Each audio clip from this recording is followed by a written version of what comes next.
2014 में जो हुआ, नरेंद्र मोदी जो आए, नरेंद्र मोदी इस देश में सोशल मीडिया का सबसे बेहतरीन और सबसे स्मार्ट तरीके से इस्तेमाल करने वाले पहले नेता। मैं उनकी पार्टी को भी नहीं कह रहा हूँ, मैं कह रहा हूँ नरेंद्र मोदी एक व्यक्ति। नरेंद्र मोदी कब से हैं ट्विटर पे? मेरे ख्याल से 11-12 के आसपास आ गए थे। राहुल गांधी कब आए हैं ट्विटर पे? 2015 के आसपास। मायावती जैसे लोगों को देख लीजिए 2017-18 के बाद आई हैं। अब आप ये गैप देखिए कि आप उस रियलिटी से ही कट ऑफ है जो इस समय पूरी दुनिया को चला रही है। हमारे एक गेस्ट ने इसकी मिसाल, कांग्रेस की मिसाल दी थी यूनाइटेड नेशंस से, कि यूएनओ की तरह बिहेव करते हैं। कोई बड़ी से बड़ी घटना घट जाएगी तो एक 4 लाइन की प्रेस रिलीज आएगी और वो 4 दिन बाद आएगी। तो ज्यादातर यही विपक्ष की स्थिति है। केवल एक आदमी है जिन्होंने अच्छे तरीके से इस पूरी स्टडी को चैलेंज किया, वो आम आदमी पार्टी और अरविंद केजरीवाल थे, जिनके पास उतने ही टक्कर की आईटी सेल है। वो उतने ही गाली गलौज उनके लोग भी कर सकते थे। ऐसा नहीं है कि अब ये लोग नहीं कर रहे, धीरे धीरे ये लोग कोशिश कर रहे हैं पिक करने, पर पिक करने it doesn't come naturally to them. हाँ, exactly. इनका लगता है कि ओढ़ी हुई बदमाशी है, शरारतें मजबूरी में कर रहे हैं, लेकिन क्या आता नहीं। शरीफ आदमी गाली देना शुरू करता है तो उसके लहजे में वो कन्विक्शन नहीं आता। सबको पता है कि he is just trying, poor fellow. तो मोदी जी के आने का सबसे बड़ा जो हमें फायदा हुआ है वो ये हुआ है कि उन्होंने एक रियलिटी से इस देश का साक्षात्कार करवाया है। और वो रियलिटी ये है कि इस देश की एक बड़ी आबादी अभी भी ऐसी है जिसको आप 2 करोड़ के रोजगार, 2 करोड़ रोजगार और वादे तो खैर सारी पार्टियां करती है, लेकिन ऐसी चीजों के ऊपर बरगला सकते हैं, ऐसी चीजों के ऊपर ले जा सकते हैं जिनको आप दे ना दें। आप केवल पिछले 10 साल के जो अलग अलग चुनावों के वादे हैं, उन वादों को मैं देखता हूँ। बहुत अनगिनत मौकों पर उन्होंने कहा होगा कि होली दिवाली के मौके पर 2 सिलेंडर फ्री मिलेगा, इस वाले मौके पर। मैं आज तक नहीं समझ पाता हूँ कि वो जनता वही है जिसको आज तक 1 सिलेंडर फ्री में नहीं मिला होली दिवाली के मौके। उत्तर प्रदेश में ये वादा किया गया था, और भी जगहों पर ये वादा किया। उसको ये दिमाग काम नहीं करता है कि नेता क्यों झूठ बोल रहा है और कैसे मैं उसको अकाउंटेबल।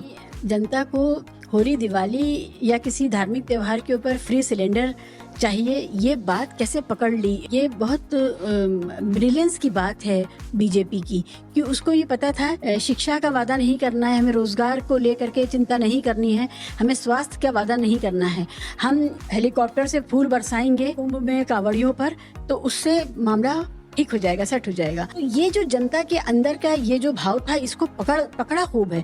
ये इस लिहाज से अगर आप देखें तो ब्रिलियंट स्ट्रैटेजी रही है बीजेपी की। ऐसे लोग आपको भी मिल जाएंगे, मुझे भी मिले हैं ऐसे तमाम लोग, कि उनके एक्चुअल इश्यूज कुछ हैं कि पता नहीं है उसको कि उसके बेटे का की पढ़ाई लिखाई का है, उसकी आय का क्या जरिया है और क्या नहीं है, बहुत सारे छोटे। लेकिन वो ये जरूर कहता है कि चाहे कुछ हो जाए, चाहे 200 रुपए लीटर का पेट्रोल खरीदना पड़े, मैं खरीदूंगा। आरएसएस के एक चिंतक मित्र हैं मेरे, उन्होंने मुझे कहा कि शिबा जी, ये जो बेरोजगारी की इतनी बात होती है, ये सिर्फ मॉडर्न एजुकेशन की वजह से प्रॉब्लम आई है, वरना कास्ट सिस्टम अपने आप में बेस्ट रोजगार गारंटी योजना है। मॉडर्न एजुकेशन ने सबको एक साथ बीए, एमए, एमएससी करवाया और सबकी एस्पिरेशन एक बराबर कर दी। और पिछले जमानों में जो भारतीय परंपरा थी, उसमें जो लोहार का लड़का लोहारी करेगा, उसको अपने पिता दादा सबका ज्ञान, संचित ज्ञान, वो बेस्ट मेटलर्जी जानता था, उसको रोजगार ढूंढना ही नहीं था, मैं आपको रोकना चाह रहा हूँ। आपके मित्र हैं, फिर भी मैं कह रहा हूँ इतनी बड़ी धूर्तता कोई हो नहीं सकती, इतनी बेशर्मी से कोई ये बात कह दे, ये कभी हो नहीं सकता था। आप मुझे ये बताएं, हमारे यहाँ श्रम की कीमत क्या थी? जो लोहार का लड़का लोहे का काम करता था, ये जो चमार का लड़का चमड़े का काम करता था, उसके श्रम की कीमत क्या थी? उसको क्या मिलता था? क्या वो काम करके एक लोहार और पंडित जी के जिस गांव में हवेली है, उस दर्जे की, उस साइज की, उस आकार की हवेली बना सकता था एक लोहार का लड़का? ये बहुत धूर्तता वाला ये लॉजिक है। और साथ में ये लॉजिक ब्राह्मणवादी आदमी ही दे सकता है, जो कि चाहे वो संघ से जुड़ा हो चाहे किसी से भी। ये बहुत ही ब्राह्मण, आप सोचिए कैसे कोई ये कह सकता है। तो उन्होंने ये बात मुझे कही, मैं सोचती रही कि ये बात अगर वो गांव में कहते होंगे, छोटे शहर में कहते होंगे, तो बड़ी स्ट्राइक करती होगी कि हमारा लड़का बर्बाद हो गया एमए बीए करके या एमएससी करके और पीएचडी करके, तो बिल्कुल ही किसी काम का नहीं रहा। नहीं, इसमें उनकी आप असुरक्षा देखिए कि वो पीएचडी कर गया लड़का, कि लिमिटेड जो जॉब है अब वो कम्पीट कर रहा है झाजी वाली नौकरी जॉब में, क्योंकि अभी तक प्रोफेसर झाजी का लड़का केवल बनता था। अब वो दर्जी का लड़का, बढ़ई का लड़का और कुम्हार का लड़का, लुहार का लड़का, किसान का लड़का, कुशवाहा मौर्य जो भी है, अब वो कॉम्पीट कर रहा है पीएचडी करके इनके वाले में। ये सारा लॉजिक धूर्तता वाला जो है ना, वो इसलिए दिया जा रहा है कि हमारे वाले में से दूर रहो। सारा आरक्षण को लेकर जो मिथ फैलाया गया है वो इसीलिए तो फैला हुआ है ना ये सारा नरक।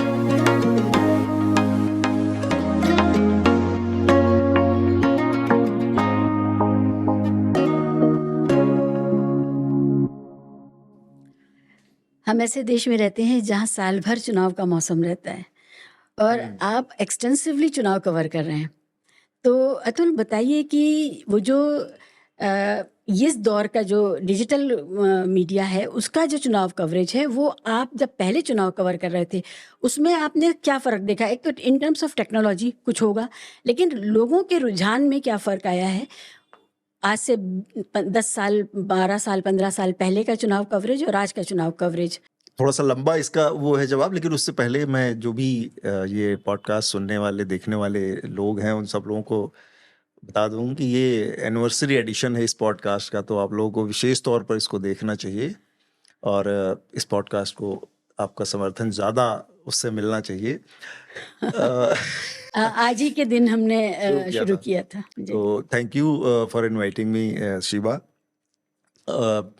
इतनी खूबसूरत जगह है ये ना, तो जब आपने कहा था पहली बार, उस समय एक्चुअली मैं इलेक्शन में कहीं बाहर था और नहीं आ पाया था, लेकिन मैं हमेशा चाहता हूँ कि यहाँ पर आने का मौका जो है वो जल्दी छूटना नहीं चाहिए।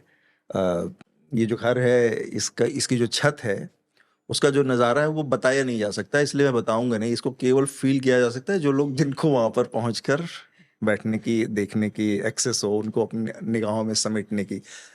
एक तरफ जामा मस्जिद, दूसरी तरफ लाल किले का पूरा इतना बड़ा विस्तार, और बहुत सारी छोटी छोटी चीज़ें जो आप देखेंगे वो यहीं पर बैठकर ये जो जगह है। तो इलेक्शन की बात आपने कही, इलेक्शन टेक्नोलॉजी ने काफ़ी कुछ बदला है चुनाव के नज़रिए से। जैसे 15-20 सालों की बात करें तो पहले ये था कि पोस्टरबाजी से लेके, और जब हम फील्ड में जाते थे पोस्टरबाजी होती थी, उससे बहुत सारी इन्फॉर्मेशन मिल जाएगी कौन कौन यहाँ के कैंडिडेट हैं। आज की तारीख में आपको कुछ नहीं पता चलेगा। अगर आप दीवारों को देखें, एक कहावत है ना कि everything is writing on the wall, there is nothing on the wall now. तो पोस्टर वोस्टर नहीं होते, अब वो ख़त्म हो गया है। उसकी जगह ले लिया सोशल मीडिया ने कि वो व्हाट्सअप ग्रुप सबके हैं बहुत पावरफुल। इवन छोटे छोटे जो नेता हैं उन सब के अपने अपने आईटी सेल हैं, तो उनके व्हाट्सअप ग्रुप हैं, एक एक में 5-5 हज़ार, 2-2 हज़ार, 2,500, 4,000। तो उसके जरिए वो उनको पता चल जाता है कि उनका नेता कौन है, कैंडिडेट कौन है और उसका चुनाव चिन्ह क्या है। ये तो अब सब कुछ बहुत डिजिटलाइज हो गया है। पोस्टर होता था। इसके अलावा बहुत जो बदला है चीज़ इस समय पिछले 20-25 सालों में, उसमें है दैट माइक का और लाउड स्पीकर लगाकर प्रचार करने वाला। मुझे याद है इलेक्शन कवरेज की बात मैं करूं, उससे भी पहले जब हम थोड़ा जर्नलिज्म में नहीं थे, छोटे थे और इलेक्शन देखते थे, तो बाकायदा इसके लिए कुछ लोग होते थे जिनको जो उम्मीदवार थे वो हायर करते थे चुनाव के, कि वो पूरे दिन माइक पर किसी ऑटो पर या किसी रिक्शे पर बैठकर और अनाउंसमेंट करते रहते थे कि फलाना उम्मीदवार इस पद के प्रत्याशी हैं और बहुत कर्मठ उम्मीदवार ये, उनको अपना बहुमूल्य मत देकर जिताएं और अपने शहर के, अपने गांव के, अपने कस्बे के इसके लिए। तो वो चीज़ ख़त्म हो गई है अब। तो ये चीज़ है जो बदली है इलेक्शन के लिहाज से। जो टेक्नोलॉजी ने जिन चीज़ों को बदला है, मेरा जो चुनाव कवर करने का अनुभव है, चुनाव इतने उसमें टेक्नोलॉजी के अलावा मैं कहूँ तो एज अ जर्नलिस्ट हम लोग के लिए वही चीज़ें हैं, क्योंकि मुद्दे ले देकर वही होते हैं। वही तब भी हमारे दिमाग में रहते थे कि भाई इन मुद्दों को किस मुद्दे के इर्द-गिर्द चुनाव हो रहा है, लोगों के क्या इश्यूज हैं। और मीडिया के नज़रिए से एक चीज़ बदली है, वो ये कि पहले जो जर्नलिस्ट चुनाव में उनका ये एक फोकस यही रहता था, सबसे मेजर फोकस, कि पर्टिकुलर कंस्टिट्यूएंसी के इश्यूज क्या हैं, उसके अलावा लार्जर इशू जो कि पूरे स्टेट के उसको चुनाव को प्रभावित करते हैं वो क्या हैं, ताकि वो निकल कर आ पाए, एक सेंस मिल पाए लोगों को कि यहाँ ये चीज़ें चल रही हैं।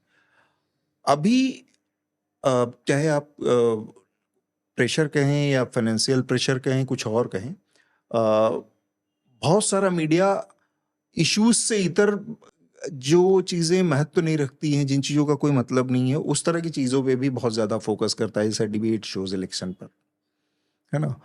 वो जहाँ जाता है ग्राउंड पर, वहां पर भी 4 कैंडिडेट के साथ बैठकर या एक टाउन हॉल टाइप बैठाकर, टाउन हॉल भी नहीं होता वो, जैसे 4 कैंडिडेट को बिठाकर आपस में लड़ा कर, झगड़ा कर, हल्ला कर, ये सब चीजें काफी प्रभावी हो गई, जिनका एक्चुअल इलेक्शन से कोई लेना देना नहीं है, जिसको देखकर आप ये समझ नहीं पाएंगे कि यहाँ पर लोगों के क्या मुद्दे हैं, उम्मीदवार जो लड़ रहा है उससे क्या मांग कर रहे हैं लोग, या क्या होना चाहिए, या इस उम्मीदवार से जो चुनाव में जा रहा है, इससे क्या कमिटमेंट हमको लेनी है एज अ जर्नलिस्ट, ताकि बाद में उसकी एक जवाबदेही तय हो, जब वो जीते या हारे, जो भी है। तो ये सारी चीजें मीडिया के लिहाज से काफी बदल गई हैं। ये मुझे अब तक का एक मोटा सा अनुभव है। क्या ऐसा कुछ है कि एक मेटा नैरेटिव है, एक बहुत बड़ा कोई वो चलाया जा रहा है नैरेटिव, जिसके नीचे जनता के जो लोकल मुद्दे हैं, जो जनता को अपने कैंडिडेट से राहतें चाहिए हैं, उस पर बात नहीं हो पा रही है? क्या आपने ये महसूस किया? और उस मेटा नैरेटिव को जाहिर है स्टूडियोज में गढ़ा जा रहा है कॉरपोरेट मीडिया के, तो सड़क पर भी वही मेटा नैरेटिव का असर है, या सड़क पर आपको मुद्दे दिखते हैं, लोग आकर के अपनी बात कहते हैं मीडिया से? मतलब एक चीज तो है कि एक इस समय के चुनाव के नजरिए से देखें, अगर जितने चुनाव हो रहे हैं, तो पिछले 10 सालों में, जो 8-10 सालों में, एक चीज तो हुई है कि कुछ बहुत सारे, बहुत जो जरूरी मुद्दे हैं लोगों के, उन जरूरी मुद्दों के ऊपर लोगों ने कुछ और भी चीजों को तरजीह देना शुरू किया। मैं ये नहीं कहूंगा कि एक तरफा हर आदमी ऐसा कर रहा है। जैसे आप देखिए कि हिंदुत्व का मुद्दा है, अब उसमें बातचीत करते हुए ऐसे लोग आपको भी मिल जाएंगे, मुझे भी मिले हैं ऐसे तमाम लोग, कि उनके एक्चुअल इश्यूज कुछ हैं, कि पता नहीं है उसको कि उसके बेटे का की पढ़ाई लिखाई का है, उसकी आय का क्या जरिया है और क्या नहीं है, बहुत सारे छोटे, लेकिन वो ये जरूर कहता है कि चाहे कुछ हो जाए, चाहे 200 रुपये लीटर का पेट्रोल खरीदना पड़े, मैं खरीदूंगा। तो इस तरह के लोग, जैसे मुझे गोवा का एक इंसिडेंट याद आ रहा है। वहाँ पर हम गोवा विधानसभा चुनाव कवर कर रहे थे, तो वहाँ पर कोविड के असर में हो रहा था, तो वो इंडोर एक था जिसमें अमित शाह ने बहुत सारे लोगों को संबोधित किया था। उसके बाद वो गए तो उनसे में से कुछ लोगों से हम बात कर रहे थे।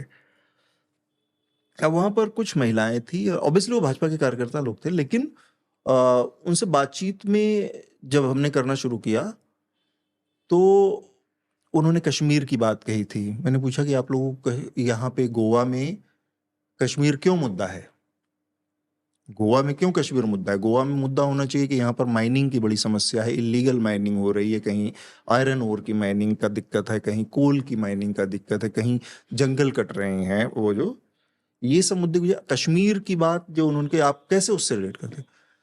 तो एक महिला थी, उन्होंने बहुत एग्रेसिवली आगे कहा कि इससे आपको क्या है, आपको पता नहीं है, एक पावरफुल सरकार होती है तो क्या उससे देश का होता है, वो जो आप कमू गाए बगाए सुनते रहती हैं वो।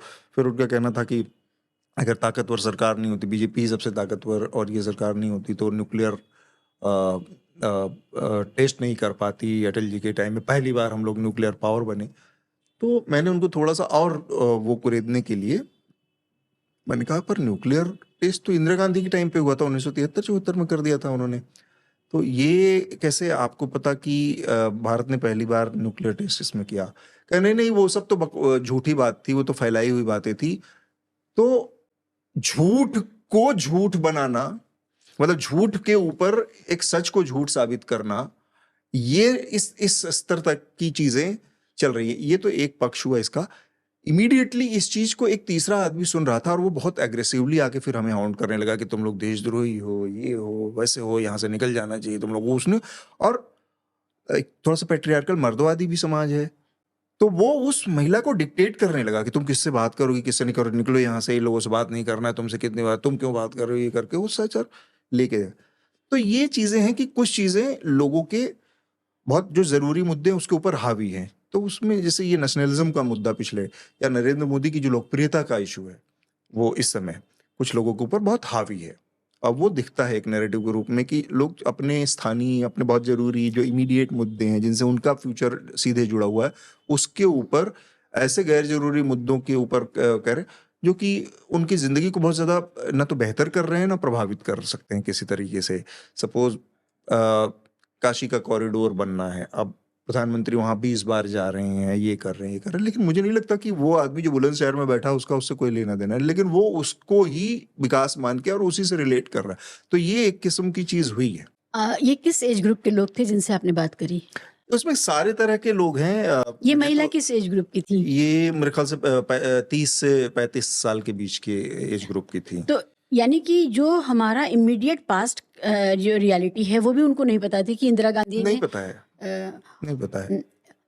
अतुल, मैं ये बहुत अक्सर सोचती ट्विस्टेड हूँ। हिस्ट्री की, बहुत हाँ, हाल की जो इतिहास है उसको भी बहुत तरीके से लोगों को अच्छा, एक चीज इसमें है कि जरूरी नहीं कि आपको पता हो, हाँ, जरूरी नहीं कि आपको सारी बात पता हो, आपका हाँ, इंटरेस्ट का एरिया नहीं है तो नहीं पता है, इसमें कोई बड़ी बात नहीं है, लेकिन लोग गलत चीज को बहुत कॉन्फिडेंस से कोट करने लगे हैं। ये एक बड़ा चिंता की भी बात है और गलत भी है कि आप व्हाट्सएप पे कोई एक दो लाइन की चीज आ गई उसको आप अंतिम इंफॉर्मेशन मान के और उस तरह से प्रमोट कर रहे हैं, ये एक बड़ा वो। मैं ये अक्सर फील करती हूँ कि हम लोगों ने जिन फैक्ट्स को, जिन तथ्यों को, हार्डकोर तथ्यों को ये समझ लिया था कि अरे ये तो कॉमन सेंस की बात है, सबको पता है। कुल मिला के पता ये चला कि शिक्षा का स्तर अपने भारत में इतना खराब गया है कि कॉमन सेंस ही उड़ गया है, इवेपोरेट हो गया है। बिल्कुल, इसने एक्चुअली ये एक मिथक था जिसको नरेंद्र मोदी ने एक्सपोज कर दिया। हाँ, जैसे किताबों में अच्छी अच्छी बातें लिखी रहती हैं ना, जी, उसमें हमारे संविधान में लिखा है कि फ्रेटर्निटी और इक्वालिटी और जस्टिस। लिबर्टी और जस्टिस, ये सारी चीजें हम देंगे।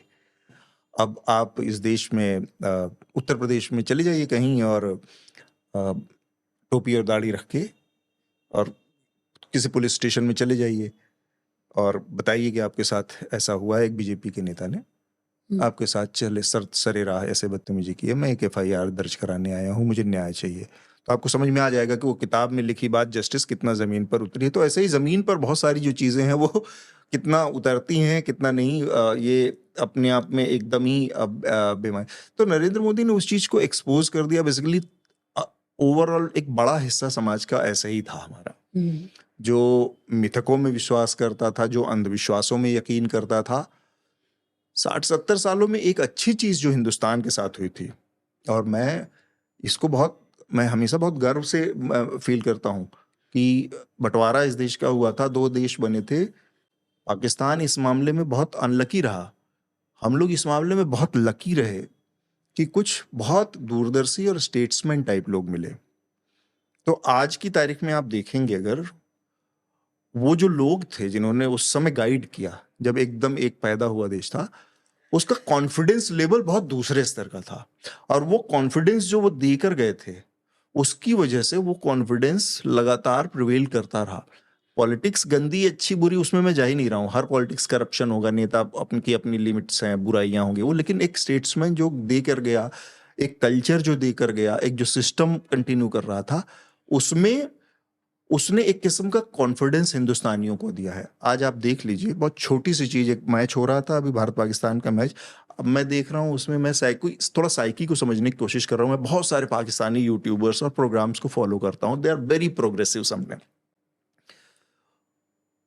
जितने बड़े बड़े ये आइकन थे हमारे बचपन से, हम लोग चाहे वो वसीम अकरम हो, वकार यूनुस हो, शोएब अख्तर हो, और तमाम बड़े बड़े चेहरे, हर आदमी अपने देश की लानत मलानत करने में लगा हुआ था और भारत की तारीफ करने में।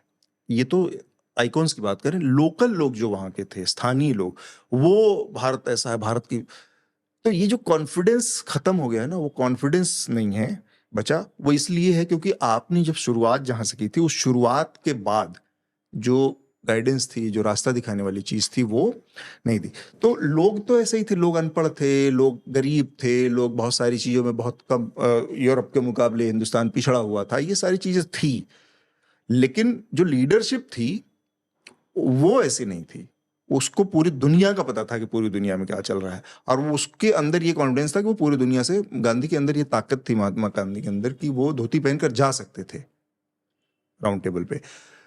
ये जो कॉन्फिडेंस आता है किसी देश का, उससे आगे की पीढ़ियों में, आगे के प्रोग्राम्स में आपके बहुत सारा अंतर आता है, बहुत सारी चीजें कंटिन्यू होती हैं। तो भारत की चाहे वो तमाम पॉलिसीज रही हो, कि एक साइंटिफिक टेम्परामेंट को लेकर गरीब से गरीब आदमी पढ़ाने को लेकर कि पढ़ाई ही हमारा आगे का दरवाजा है, जरिया है जो हमें आगे इवॉल्व या हमें आगे बढ़ा सकता है। वो इन सब चीजों को लेकर एक ओपन कंसेंसस था। उसको कुछ नहीं आता था, जिस माँ बाप को भी उसको भी मालूम था उसका बच्चा अगर पढ़ जाएगा तो साहब की तरह से हो जाएगा।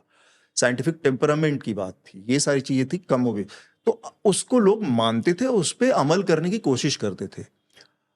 अब क्या हुआ कि जो ये बदलाव वाली चीज हुई है 60-70 सालों के बाद, ये जो बैक गियर लगा है, इसमें वो चीज पूरी तरह से अपने मुकाम तक तो पहुंच नहीं पाई कि हर आदमी साइंटिफिक उसमें सोचे, हर आदमी 4 बार अपने जो जो बातें कह रहा है उसके कोई लॉजिकल कंक्लूजन है कि नहीं, वो लॉजिक की बात कर रहा है कि नहीं, सोच समझ के दायरे में, है ना। कोई अचानक से अकल उठता की बात हो रही है कि अचानक से वो उठता है और वो धीरे से कह देता है कि नेहरू के तो दादा मुसलमान थे और उसके बाद ये थे, और वो इस तरह की अनगिनत बातें। ये तो झूठ की बात मैं कह रहा हूँ, लेकिन इसी तरह से बहुत सारी जो आम जीवन में इस्तेमाल होने वाली चीजें, उसमें दिमाग का, साइंस का अपने, वो चीज अब उल्टी दिशा में चली गई है। तो मोदी जी के आने का सबसे बड़ा जो हमें फायदा हुआ है वो ये हुआ है कि उन्होंने एक रियलिटी से इस देश का साक्षात्कार करवाया है। और वो रियलिटी ये है कि इस देश की एक बड़ी आबादी अभी भी ऐसी है जिसको आप 2 करोड़ के रोजगार, 2 करोड़ रोजगार और वादे तो खैर सारी पार्टियां करती है, लेकिन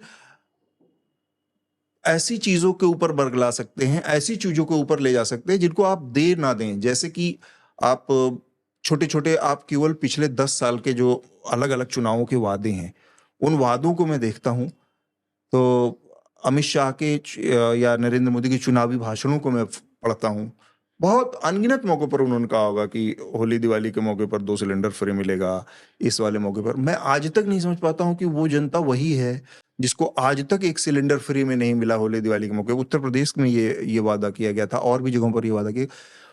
उसको ये दिमाग काम नहीं करता है कि नेता क्यों झूठ बोल रहा है और कैसे मैं उसको अकाउंटेबल, उसने अपनी अकाउंटेबिलिटी फिक्स करने की जिम्मेदारी भी दूसरे किसी के ऊपर छोड़ दी है।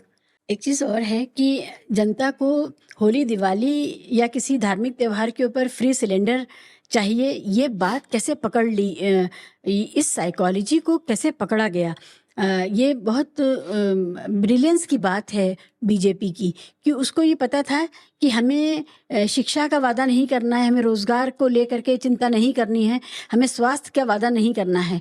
हम हेलीकॉप्टर से फूल बरसाएंगे कुंभ में कांवड़ियों पर, तो उससे मामला ठीक हो जाएगा, सेट हो जाएगा।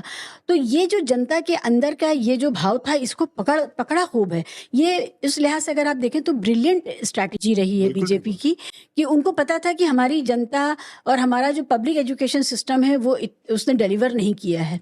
और लगातार जो आरएसएस की कोशिशें थी और बाकी इस तरह के संगठनों की कोशिश थी, उन्होंने इसको इंश्योर किया कि हमारी जनता अपने लिए ये चीजें ना मांगे जो जरूरी हैं, जो विकास के लिए जरूरी हैं। तो ये बहुत बड़ी बात है जिसको हम नहीं समझ पाए।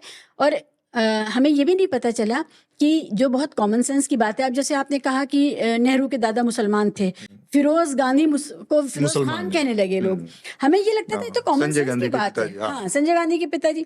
हमें लगता था ये तो कॉमन सेंस की बात है, सबको पता है। नेहरू साहब का परिवार कश्मीरी ब्राह्मण परिवार है, वो वकील थे, इसलिए वो इलाहाबाद हाई कोर्ट में प्रैक्टिस करने आए, इसलिए वो इधर रहने लगे आके, वगैरह वगैरह। और उधर फिरोज गांधी की जो ट्रेजेक्ट्री है, वो कैसे वो गांधी जी के आंदोलन से जुड़ते हैं और ये सब होता है। अब इसमें मुसलमान कहाँ से आ गया? और दूसरी बात ये समझना कि अगर क्योंकि वो कांस्टेंट एनिमी एक चाहिए, यही वो कांस्टेंट एनिमी मुसलमान है। हाँ, तो वो हर रूप में, चाहे वो नेहरू के दादा के रूप में आए, चाहे वो संजय गांधी के राजीव गांधी के पिता के रूप में आए, आना मुसलमान को है। एक वो कांस्टेंट एनिमी फिक्स होना चाहिए। हाँ, लेकिन जब ये 2012-13 में शुरू हुआ था और तभी व्हाट्सएप आया था, तो मुझे लगता है कि कांग्रेस पार्टी इसके असर को समझ ही नहीं पाई। वो सत्ता में थी, वो ऐसे लोगों को, झूठ फैलाने वालों को रोक सकती थी। ये जो आप कह रही है ना, ये तो कांग्रेस पार्टी या किसी भी पार्टी को देखिए, 2014 में जो हुआ, नरेंद्र मोदी जो आए, नरेंद्र मोदी इस देश में सोशल मीडिया का सबसे बेहतरीन और सबसे स्मार्ट तरीके से इस्तेमाल करने वाले पहले नेता। मैं उनकी पार्टी को भी नहीं कह रहा हूं, मैं कह रहा हूं नरेंद्र मोदी, एक व्यक्ति जिसने सबसे ज्यादा अब उसमें ब्लेटेंटली भी कह सकती हैं, उसमें वो सारे हथकंडे अपनाए गए, जो भी कि जो ट्रोलिंग है, फेक इंफॉर्मेशन है, फेक न्यूज़ है, सारी चीज़ें, सब कुछ किया गया। लेकिन वो पहला काम आईटी सेल का, वो नरेंद्र मोदी ने उसका सबसे बड़े, आप देखिए नरेंद्र मोदी कब से हैं ट्विटर पे, मेरे ख्याल से 10-11 में के आसपास वो ट्विटर पे 11-12 के आसपास आ जी। गए थे। राहुल गांधी कब आए हैं ट्विटर पे? 2015 के आसपास। अब और मायावती जैसे लोगों को देख लीजिए 2017-18 के बाद आई हैं। अब आप ये गैप देखिए कि आप उस रियलिटी से ही कट ऑफ हैं जो इस समय पूरी दुनिया को चला रही है। वो बिग टेक कंपनियां, वो सोशल मीडिया जिसके जरिए आपके जहन को बदला जा रहा है, डाटा आपका इस्तेमाल किया जा रहा है, आपके बिहेवियर को मैनिपुलेट किया जा रहा है, उसका नेक्सस, उसका कनेक्शन, उसके जो तार हैं और उसके जो छोटे छोटे पुर्जे हैं, उनका इस्तेमाल नरेंद्र मोदी 2011-12 से कर रहे हैं जी। तो 14 में इलेक्शन हुआ इस देश में जी। तो ऑब्वियसली वो इनिशियल दो इनिशियल फर्स्ट मोर एडवांटेज है वो नरेंद्र मोदी के पास था और वो बहुत बड़ा एडवांटेज था जब तक लोग समझ पाते। अब वो उसका डिविडेंड है तो 2 टर्म 3 टर्म कब तक जाएगा, कब तक चलेगा, तो वो तो उसमें उनको मिला। तो इस मामले में आप किसी और पार्टी को कहे, ये लोग रियलिटी से मुंह छुपाते रहे। अच्छा, इसमें आप केवल ये भी नहीं कह सकते कि रियलिटी से मुंह छुपाते रहे। मुझे शशि थरूर सबसे पहले नेता थे जो ट्विटर पर आए और वो कितना बड़ा बज़ का मसला था कि एक नेता लगातार इंटरेक्ट कर रहा है लोगों से ट्विटर पे। ऐसा भी हो सकता है क्या लोग सोच रहे थे, लेकिन पार्टी उस कल्चर में, क्योंकि पार्टी का अपना एक कल्चर होता है, उस कल्चर से वो बाहर निकलने में वो इतनी जड़ होती है कि वो न्यूटन का जो सिद्धांत है कि जो जड़ है वो जड़ रहना चाहता है, वो जब तक कि उसको लठ मार के धक्का दे के धके आगे कहीं किसी तरह से आगे बढ़ा दो। हमारे एक गेस्ट ने इसकी मिसाल कांग्रेस की मिसाल दी थी यूनाइटेड नेशंस से कि यूएनओ की तरह बिहेव करते हैं। कोई बड़ी से बड़ी घटना घट जाएगी तो एक 4 लाइन की प्रेस रिलीज आएगी और वो 4 दिन बाद आएगी। तो ज्यादातर यही विपक्ष की स्थिति है। केवल एक आदमी है जिन्होंने अच्छे तरीके से इस पूरी स्टडी को चैलेंज किया, वो आम आदमी पार्टी और अरविंद केजरीवाल थे, जिनके पास उतने ही टक्कर की आईटी सेल है कि वो उतना ही गाली गलौज उनके लोग भी कर सकते थे। ऐसा नहीं है कि अब ये लोग नहीं कर रहे, धीरे धीरे ये लोग कोशिश कर रहे हैं पिक करने, पर पिक कर नहीं पा रहे। It doesn't come naturally to them. हाँ, एग्जैक्टली। इनका लगता है कि ओढ़ी हुई बदमाशी है, शरारतें मजबूरी में कर रहे हैं, लेकिन क्या आता नहीं। शरीफ आदमी गाली देना शुरू करता है तो उसके लहजे में वो कन्विक्शन नहीं आता। सबको पता है कि he is just trying, poor fellow. ठीक बात है ना, ये है। तो एक तो ये कि सोशल मीडिया आया और मोदी साहब की कैंपेन के साथ ही साथ आया, लेकिन एक बात और हुई कि जो पढ़ाई की कमी थी, एजुकेशन की कमी थी, बहुत बड़ी संख्या में लोग ड्रॉप आउट थे, 5वीं पास, 8वीं पास, 10वीं पास, इन सब को जो ज्ञान की जो कमी थी सोशल मीडिया से वो जो पूरी की गई, पूरी माइनफील्ड थी। तो ये बेसिकली तो ये उन सरकारों का ही फेलियर है जो पिछली सरकारें हैं जिन्होंने ज्ञान दिया नहीं था। जब इंसान की जिंदगी में टेक्स्ट बुक नहीं है, इतिहास की, समाजशास्त्र की, साइंस की, वो साइंस हम कहते हैं साइंटिफिक टेम्परामेंट नहीं, लेकिन इसमें लोगों की क्या गलती है? उनको साइंस उन्होंने पढ़ी ही कहाँ थी, और उनके पास गैर साइंस आ गया और उसके ये तर्क आ गए क्योंकि बाबा के पास ये शक्ति इसलिए ये होगा, उसमें कोई केमिकल रिएक्शन हो रहा है ये नहीं था, है ना। तो ये जो खालीपन था उस वैक्यूम को आकर के पूरी इस कैंपेन ने भर दिया है। तो मुझे ये लगता है कि गरीब जनता जिसको पढ़ाया नहीं गया, जिसके ज़िंदगी में टेक्स्ट बुक्स नहीं आई, या टेक्स्ट बुक्स आई भी तो ले दे करके 12वीं के बाद बहुत से बच्चे हमारे इंजीनियरिंग में चले जाते हैं, वो हायर स्टडीज़ में नहीं जाते। ह्यूमैनिटीज़ वैसे भी क्योंकि शिक्षा से रोज़गार कमाना है तो ह्यूमैनिटीज़ में बच्चों को भेजा नहीं जाता। हम माँ बाप चाहते हैं कि भाई साइंस मैथ्स पढ़ें बच्चे, तो समाज की समझ पैदा नहीं हो पाई। खैर, तो ये जो बस इसमें एक चीज मैं थोड़ा सा जोड़ना चाह रहा हूँ, ये जो लोग उसे चूक गए, ये पूरी तरह से किसी एक सरकार का फेलियर मैं नहीं कहता हूँ, मतलब क्योंकि आप देखिए कि जिस समय आज़ादी आई उस समय प्रायोरिटीज भी क्या थी देश की, भूख, पेट ही भर लेना, वो नारा इतना मशहूर है उनका लाल बहादुर शास्त्री का कि भाई जय जवान जय किसान, क्योंकि खाना ही नहीं था। प्रायोरिटीज क्या थी आपके पास उस समय? तो एक तो ये है कि तो सरकारों का फेलियर है कि वो सबको नहीं दे पाई किताबें, एक है। दूसरा, एक कल्चरल कॉन्टेक्स्ट किसी सोसाइटी का होता है, और इस सोसाइटी का जो कल्चरल कॉन्टेक्स्ट है उसको जरूर ध्यान रखना चाहिए, और वो ये है, खासकर हिंदू सोसाइटी की बात कर रहा हूँ, मतलब क्योंकि वही 80% 85% लोग थे। वहां पर इस सोसाइटी के अंदर एक कल्चरल प्रॉब्लम ये रही है, एग्जिस्टिंग रही है। आप उसको प्रॉब्लम कहें, आप उसको कहें, वो उनका सोशल नॉर्म रहा है कि कुछ लोगों को पढ़ने की इजाजत थी, कुछ लोगों को नहीं पढ़ने की इजाजत थी। बिल्कुल। तो वो पैदा होते थे, उनको पता था कि उनका काम पढ़ना लिखना नहीं है।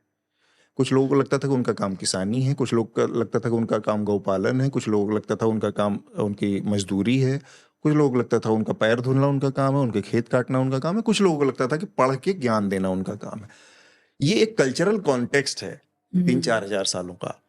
तो आप कैसे उम्मीद कर सकते हैं कि अचानक से 60-70 साल में हर आदमी किताब पढ़ने लगेगा, हर आदमी उतना इवॉल्व होगा, जिसकी 100, 250, 100 पीढ़ियां ये सीखते हुए आई हैं कि हमारा काम पढ़ना लिखना नहीं है भैया। और ये मैं बहुत हाल की बात करता हूँ।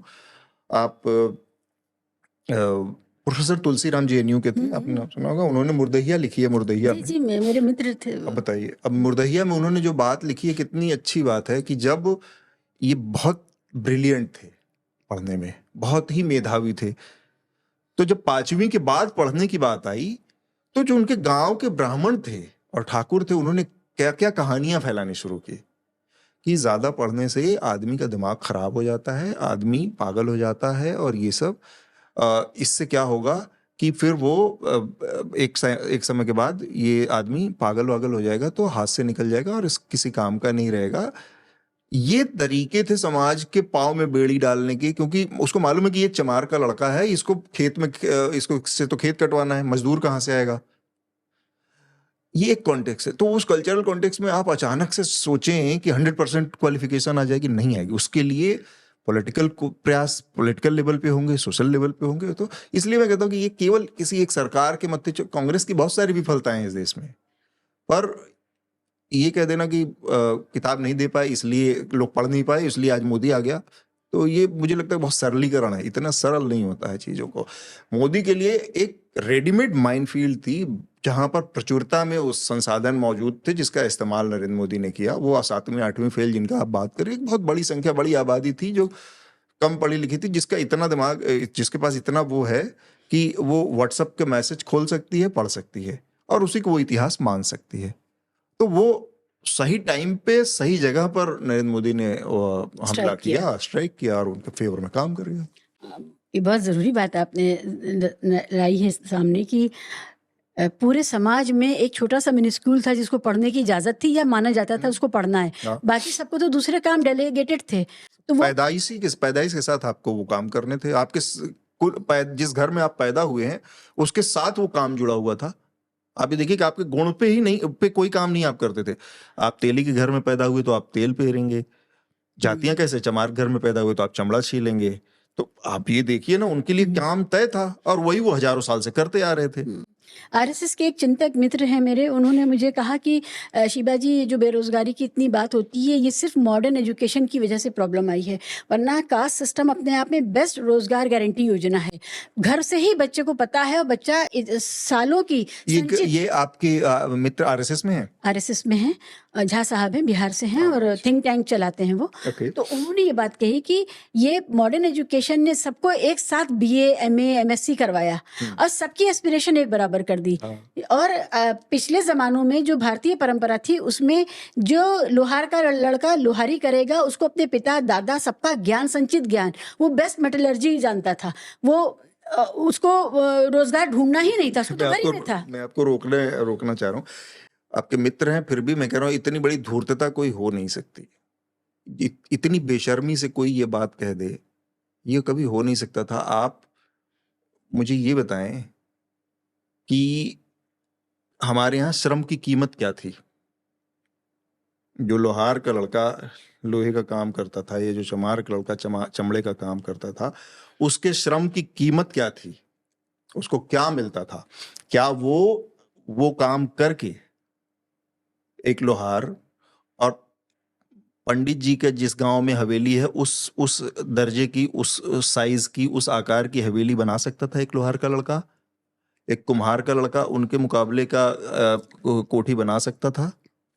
इसके लिए भी एक मित्र का आर्गुमेंट है, वो मुझे नहीं पता, RSS से जुड़े हैं। ये बहुत धूर्तता वाला ये लॉजिक है, और साथ में ये लॉजिक ब्राह्मणवादी आदमी ही दे सकता है, जो कि चाहे वो संघ से जुड़ा हो चाहे किसी से भी। ये बहुत ही ब्राह्मण, आप सोचिए कैसे कोई ये कह सकता है जिस समाज में श्रम की कोई कीमत ही नहीं है। जहाँ लोग ब्राह्मण होते हैं। हाँ, अच्छा अच्छा और बिहारी मैथिल ब्राह्मण भाई, श्रेष्ठ ब्राह्मण बिहार के। अच्छा अच्छा ओके हाँ। Okay okay. तो उन्होंने ये बात मुझे कही, मैं सोचती रही कि ये बात अगर वो गांव में कहते होंगे, छोटे शहर में कहते होंगे, तो बड़ी स्ट्राइक करती होगी कि course. हमारा लड़का बर्बाद हो गया एमए बीए करके या एमएससी करके, और पीएचडी करके तो बिल्कुल ही किसी काम का नहीं रहा। अगर ये पिता की वो कला सीख लेता या पिता का जो धंधा है उसको देख लेता। नहीं, इसमें उनकी आप असुरक्षा देखिए कि वो पीएचडी कर गया लड़का, अब वो जहां पर कॉम्पीट करेगा, ये सारी लड़ाई वही है। देखिए कि लिमिटेड जो जॉब है, अब वो कॉम्पीट कर रहा है झा जी वाली नौकरी जॉब में, क्योंकि अभी तक प्रोफेसर झा जी का लड़का केवल बनता था। अब वो दर्जी का लड़का, बढ़ई का लड़का, और कुम्हार का लड़का, लोहार का लड़का, किसान का लड़का, कुशवाहा मौर्य जो भी है, अब वो कॉम्पीट कर रहा है पीएचडी करके इनके वाले में। ये सारा लॉजिक धूर्तता वाला जो है ना, वो इसलिए दिया जा रहा है कि हमारे वाले में से दूर रहो। सारा आरक्षण को लेकर जो मिथ फैलाया गया है, वो इसीलिए तो फैला हुआ है ना ये सारा नरक, क्योंकि वो कॉम्पीट करके उसके एस्पिरेशन उस लेवल के आ गई कि वो अब वो काम में अपनी इज्जत मांगने लगा, जिसमें आमतौर पर समाज का एक बड़ा हिस्सा जो तबका था, जिसको आप सो कॉल्ड अपर कास्ट कहें, सवर्ण कहें, वो जहां कॉम्पीट करता था। तो उस वाली ग्रेवी ट्रेन में जब कुछ लोग हिस्सा मांगने लगेंगे, तो ये धूर्तता वाला बयान आएगा। आपने अपने लड़के को कभी मेहतर बनाया क्या? आपने अपने लड़के को कभी भंगी का काम करने के लिए भेजा क्या? कितने ब्राह्मण हैं जो कि जब ये सफाई कर्मी का वो आता है तो भरते हैं? एक भी है आज के? वो 100% रिजर्वेशन तो आपने एक क्लास को दिया है ना, उसका क्यों रिजर्वेशन है? उसमें भी हिस्सेदारी मांगो आप, उसमें नहीं रिजर्वेशन चाहिए। ये लोग ऐसे धूर्तों की तरह से ये कहना कि वो पुराना सिस्टम अच्छा था, ये प्योर 100% क्रूअल ब्राह्मणिकल लॉजिक है। और क्योंकि वो लोग जिन्होंने कभी जॉब नहीं मांगी थी, इस तरह से कागज़ कलम कुर्सी मेज़ वाली जॉब नहीं मांगी थी, अब वो वाली जॉब भी मांग रहे हैं, तो कंपटीशन बढ़ गया है। और जॉब्स जितनी पहले थी उससे भी कम हो गई हैं, तो जाहिर है यही सारे लोग, यही काम है। समाज का बेसिक ताना बाना चाहे जैसे यहाँ है, ऐसे ही अरब में होगा, ऐसे ही यूरोप में होगा, ऐसे ही थोड़ा बहुत अंतर होगा लैंग्वेज का, भाषा का, लेकिन ताना बाना ऐसा ही होगा। आप ये देखिए, अगर तुलना कर रहे हैं तो आप ये देखिए कि हमारे यहाँ जाति से तय था, जहां पर जाति से नहीं तय था वहां पर काम की, जैसे यूरोप में देखिए, वहां पर जो वेटर है उसके काम की डिग्निटी और जो एक सरकारी बाबू है उसके काम की डिग्निटी एक बराबर है।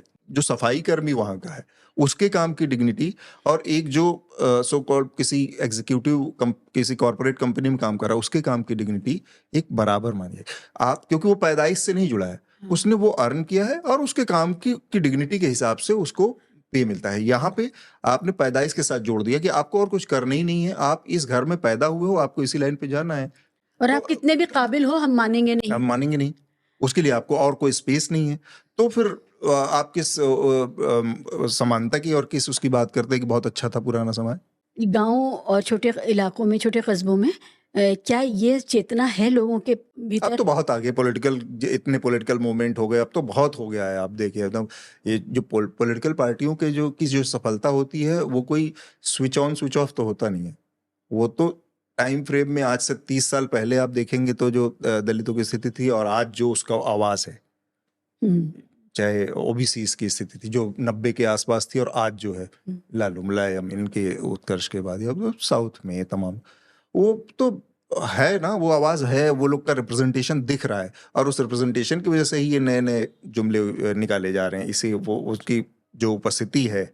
इसी से जुड़ा हुआ एक सवाल है कि कास्ट वायलेंस बहुत बढ़ा है, हेट क्राइम बहुत बढ़ा है, लगातार दलित महिलाओं का, लड़कियों का गैंग रेप और उनकी हत्या ये सब हो रही है, और दलितों का उत्पीड़न हर दूसरे तीसरे दिन दलित दूल्हे की बारात के साथ कुछ होता है और हम ये पढ़ रहे हैं। 2 दिन पहले एक बच्ची की बलि दी गई है, अभी थोड़े दिन पहले एक लड़के की बलि, 8 साल के लड़के की स्कूल प्रिंसिपल ने और स्कूल मालिक ने बलि दे दी थी अपने ही स्टूडेंट की। ये सब बहुत बड़ा है। आपको ये लगता है कि इसमें पूरा जो कास्ट का जो सवाल है वो इसके बीच में उपस्थित है? पूरे मतलब ये देखिए, ये इत्तेफाक है क्या कि हर बार जो गैंगरेप हो रहा है वो उन कास्ट के हाँ, साथ ही हो रहा है? ये एक होता है ना, वो जब संक्रमण का पीरियड होता है कि ट्रांजिशन। ट्रांजिशन वाला फेज होता है, जहां पर बहुत तेज घर्षण होगी, बहुत ज्यादा, जब टकराव होने के बाद पहला, अब वो एक हिस्सा आया है जो कुछ चीजों पर क्लेम कर रहा है, एक हिस्सा है जिसका जमाने से उस पर कब्जा है। तो ये ट्रांजिशन में इस तरह की चीजें थोड़ा ज्यादा होंगी। जैसे लोग कहते हैं, अब जंगल राज वाले कॉन्सेप्ट से लीजिए इसको, हम्म, तो बार बार लालू का जिक्र आता है, तो आप सिंपल तरीके से केवल देखिए, मैं क्राइम, अपराध और इन चीजों को वो जस्टिफाई नहीं कर रहा हूं, ना करना चाहिए किसी को, लेकिन आप अक्रॉस द लाइन एक देखेंगे, जंगल राज था, लालू यादव उनको और राबड़ी यादव जो भी, उनके ऊपर एक चपका दिया गया, ये जंगल राज था, जंगल राज था, यहाँ पर तो लॉ एंड ऑर्डर कुछ नहीं था। लेकिन जो लोग ये बात कह रहे हैं वो कौन लोग हैं? आप देखिए, 100% अपर क्लास है, वो सवर्ण है, जो इस तरह से टैप कर रहा है। वो ये बात नहीं बता रहा है कि जिस आबादी में वो 12% केवल था, उस आबादी में वो 100% लोगों के ऊपर 70 साल से 60 साल से राज करता आ रहा था। डेमोक्रेसी में जब आइडेंटिटी की पॉलिटिक्स होगी, जब जाति की पॉलिटिक्स, लालू यादव ने उसको तोड़ा। लालू यादव ने उसको जब तोड़ा है, तो जिन लोगों का कब्जा था वो कहीं, वो एक, इसको जब तक आप इस नजर से नहीं देखेंगे कि कुछ लोगों के हाथ से सत्ता जा रही है और वो देख रहे हैं और उसका प्रतिकार कर रहे हैं, क्योंकि वो इतने पावरफुल लोग थे जिनका नैरेटिव पे हाथ था, जो नैरेटिव सेट कर सकते थे, वो मीडिया में मौजूद थे, वो ब्यूरोक्रेसी में मौजूद थे, वो हर जगह मौजूद थे, और उन सब के बीच में लालू यादव का आना, तो लालू उसमें जगह बनाना है। इसको बहुत क्रूर तरीके से मैं कहूं तो, पुराने जमाने में जो लोग खैबर पख्तूनख्वा, तुर्की और वहां से आए थे, पर्सिया से, तो या तो वो सरेंडर कर देते या मार काट करके अपनी जगह बनाते। यही किया उन्होंने। आए थे ना भाई, उतना सब कुछ छोड़ छाड़ के, घर द्वार 2000-4000 किलोमीटर पागलों की तरह भटकते सटकते, तो जहां आए हैं अब जिस चीज को पाने के लिए कुछ तो करेंगे वो। लालू यादव ने को वो जगह बनानी थी, और उस जगह को बनाने में स्वाभाविक रूप से कुछ संघर्ष होंगे। तो इसमें केवल लालू यादव अपराधी नहीं है, इसमें बहुत सारे और अपराधी हैं जिनको कभी अपराधी की नजर से देखा ही नहीं जाएगा। अभी थोड़ी देर पहले हमारी आपकी बात हो रही थी कि आप इतिहास के किस हिस्से को उजागर करना चाहते हैं, किस हिस्से को इतिहास के दबा देना चाहते हैं, क्योंकि आपका अपना एक ओरिएंटेशन है, आपकी अपनी एक सोच है, आपकी अपनी एक आइडियोलॉजी है आज के दौर में। वो चीज यहां पर भी लागू होती है कि वो जो अपर क्लास डोमिनेटेड मीडिया था, ब्यूरोक्रेसी थी, सब ने मिलकर लालू यादव को विलेन तो बना दिया। लेकिन जब तक आप लालू यादव के उस सामाजिक संघर्ष को, लालू यादव ने कैसे उस बीच में, इन लोगों के बीच में जगह बने, और उसके लिए वो संघर्ष बहुत लाजमी थे, नहीं तो नहीं बना पाते, नहीं तो खत्म हो जाते, नहीं लड़ पाते तो खत्म हो जाते, तब फिर इनका राज बना रहता। तो इसलिए वो जो बार बार जंगल राज से बड़ा फेक कुछ नहीं है। आप सिंपल कुछ मत कीजिए। क्राइम बहुत हीनियस तरीके के होते हैं, लालू यादव के टाइम पे भी हुए हैं, उसके बाद भी हुए हैं, लेकिन आप एनसीआरबी के डाटा को देखिए, आपके पास सोर्स है ना, और कंपेयर कर लीजिए। आज 20 साल में क्या हुआ है, उनके 15 साल में क्या हुआ था, उसके पहले 15 साल में जब मिश्रा जी, तिवारी जी, शुक्ला जी राज कर रहे थे तब क्या था, आपको समझ में आ जाएगा। वो नहीं करेंगे आप, लॉजिकल फैक्ट पे बात नहीं करेंगे, आप जुमले गढ़ेंगे, क्योंकि उस जुमले को फैलाना, उस सब जगह नैरेटिव जहां जहां आपके लोग बैठे हैं वो फैलाने का काम करेंगे, वो उसमें आपकी महारत है। ये हो रहा था, इसलिए जंगल राज लालू बदनाम है। अब जो जिस तरह का क्राइम हो रहा है वो तो बिल्कुल सोच से परे है। इस तरह का क्राइम अब जो हो रहा है, अब कोई जंगल राज की बात नहीं कहता है कि अब जंगल राज है, क्योंकि ठीक है अब लालू नहीं है, अब हाँ, अखिलेश यादव नहीं है। हर दिन आप दलितों के खिलाफ क्राइम देख लीजिए, महिलाओं के खिलाफ इन जनरल क्राइम देख लीजिए, बढ़ रहा है इन सब जगहों पे, कौन पूछ रहा है? जब सोशल मीडिया से प्रचार का तरीका तय हुआ और ख़ासकर बीजेपी ने जब इसको तय किया, तो एक कॉन्स्टिट्यूंसी जो घर से बाहर ज़्यादा नहीं निकल रही थी, वो महिला की कॉन्स्टिट्यूंसी थी। जो घर बैठे उसके पास मोबाइल में वो पहुंच गया, संदेश पहुंच गया। लेकिन उसी महिला के पास क्राइम, जो हेट क्राइम है या जो क्राइम अगेंस्ट वुमेन है, मिसोजिनी है, वो भी पहुंच रहा है। ऐसा क्या है कि हमारी महिलाएं इस पर बात नहीं कर पा रही हैं कि हम कितने असुरक्षित हो गए हैं, घर से बाहर नहीं निकल सकते, थाने में असुरक्षित हैं, महिला पुलिस के साथ चीज़ें हो रही हैं। तो ये सब कुछ बहुत सामने से हो रहा है। कोई गैप है कि कुछ हिंसा टॉलरेबल है और कुछ हिंसा बर्दाश्त नहीं की, कुछ इमेजिन्ड हिंसा, मतलब इतिहास की कुछ हिंसा आपको आज गुस्सा दिला रही है, आप खुद ही उसके ऊपर उसको खोद के निकाल के ला रहे हैं, उसमें नमक मिर्च छिड़क के पैसा लगा करके फिल्म बना रहे हैं, फिर उस फिल्म को देख के जो झूठी कहानी बनाई गई उसको देख के तड़प रहे हैं, बिलबिला रहे हैं और बाहर निकल के गुस्से में हरकतें कर रहे हैं। उस हिंसा पर इतना रिएक्शन है जो इमेजिन्ड हिंसा है। जो रियल हिंसा है, रियल टाइम में हो रही है, पड़ोस में हो रही है, पड़ोस की गली में हो रही है, उस हिंसा के लिए विचलन नहीं हो रहा है। ये कुछ समझ में नहीं आता। पत्रकार के तौर पे क्या लगता है आपको? देखिए, हम लोग, मुझे जैसे ये तो हम लोग हर दिन इस सवाल से जूझते हैं कि मतलब जो मिसोजिनी है या खासकर महिलाओं के खिलाफ जो हिंसा है वो अ, जैसे अभी आपने कुछ दिन पहले हम्पी की एक घटना सुनी। जी। अब उसमें 2 फॉरेनर थी, एक जी इजरायली जी जी। महिला थी, लोग साथ उन लोगों ने रेप भी किया, गोली भी एक मारी, आदमी को मार दिया कनाल में धक्का डाल दिया। देकर। ये सब महिलाओं के खिलाफ हिंसा को लेकर हमारे यहाँ जैसे बहुत एक किस्म की एक्सेप्टेंस है, मिसोजिनी इतनी ज्यादा है और पैट्रियार्की उसमें रोल कर अपना नहीं, निभाती अतुल, है। पद्मावत फिल्म आई और उसमें महिला का ही एक किरदार था बीच में, जो उसका सेंट्रल कैर, और उसमें जिस तरह से उद्वेलित हुआ समाज, कर्णी सेना बन गई। कर्णी सेना आकर के पूरे समाज से, और पता नहीं किससे बदला ले रही थी वो, बच्चों की स्कूल बस के ऊपर पथराव हो रहा है, सब हो रहा है।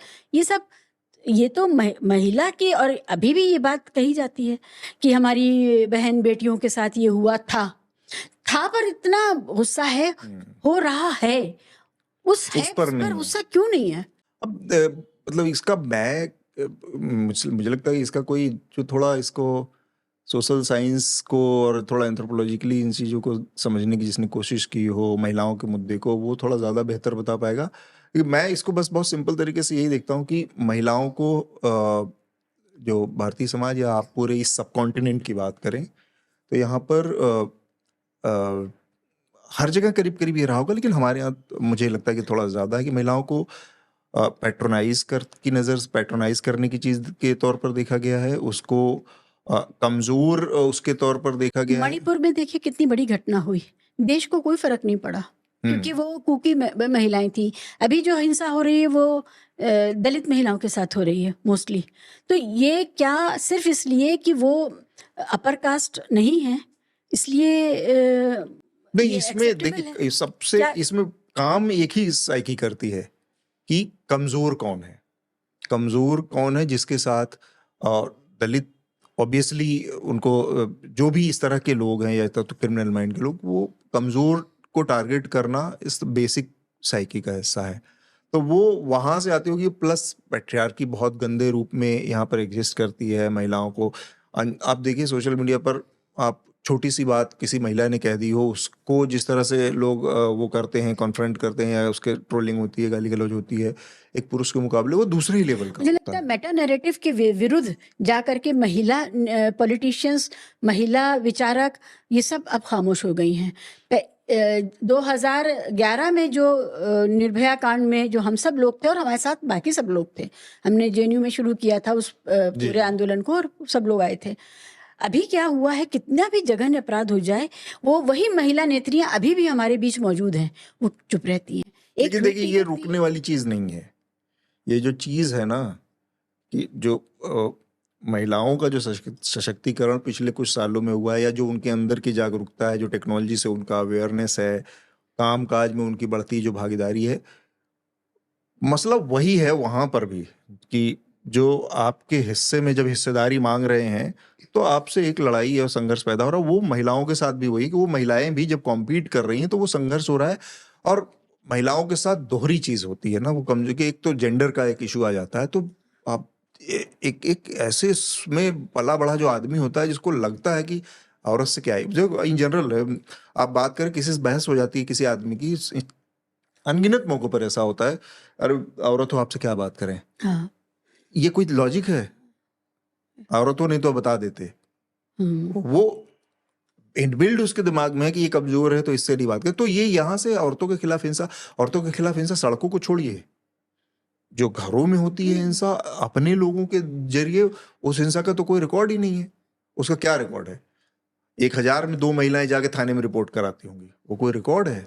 अभी तो उल्टा हो गया है, जो कुछ पुरुषों ने जो हाँ।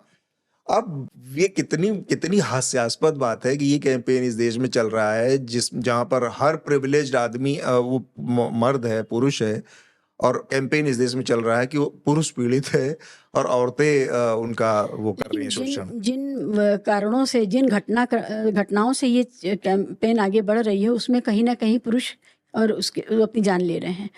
तो ये भी कुछ हुआ है कि पुरुष जो हैं वो अपनी स्थितियों को नेगोशिएट कर पाने में नाकाम हुए हैं और वो इजी एस्केप में जा रहे हैं। एक ये जो चीजें हैं, देखिए, इक्का दुक्का अपवाद मैं इनको मानता हूं। आप 10 पुरुष हैं, वो एक जैसे नहीं है, 10 महिलाएं भी एक जैसी नहीं है।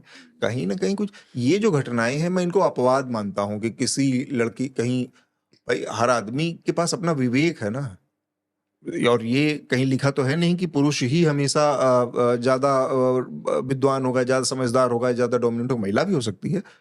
अब उस मामले में, किसी मामले में आप अपनी पत्नी से नहीं वो करवा रहे हैं और नहीं कॉम्पीट कर पा रहे, या उससे तो आप अवसाद में चले जाएं, आप कुछ कर लें, ये तो ठीक बात नहीं है ना। तो इसका सारा जिम्मा उधर नहीं। कुछ औरतें हो सकता है कि वो भी जरूरत से ज्यादा चालाक और चतुर और इसमें हो कि वो इस क्रिमिनल माइंड से कभी काम करें, लेकिन मैं मानता हूँ कि ये पूरी तरह से अपवाद है। ये इसको जनरलिस्ट जनरलाइज नहीं नहीं करना करके बनाना चाहिए कि पुरुष वो है। ये इससे ज्यादा बेवकूफाना और कोई बात नहीं होगी। हजारों हजार साल से पुरुषों को सबसे ज्यादा प्रिविलेज मिला है जेंडर के मामले में, पुरुष ही प्रिविलेज्ड है। हम लोग थोड़ा सा भटक गए, हाँ, इधर की बात है इधर तो चले गए। इलेक्शन जी। में बात कर रही थी मैं। इलेक्शन में आप डिजिटल मीडिया को रिप्रेजेंट करते हैं और आए थे आप प्रिंट मीडिया से, ठीक है। आपको अभी डिजिटल मीडिया की स्वीकार्यता को लेकर के आम जनता के बीच में क्या नजर आता है? बहुत ज्यादा।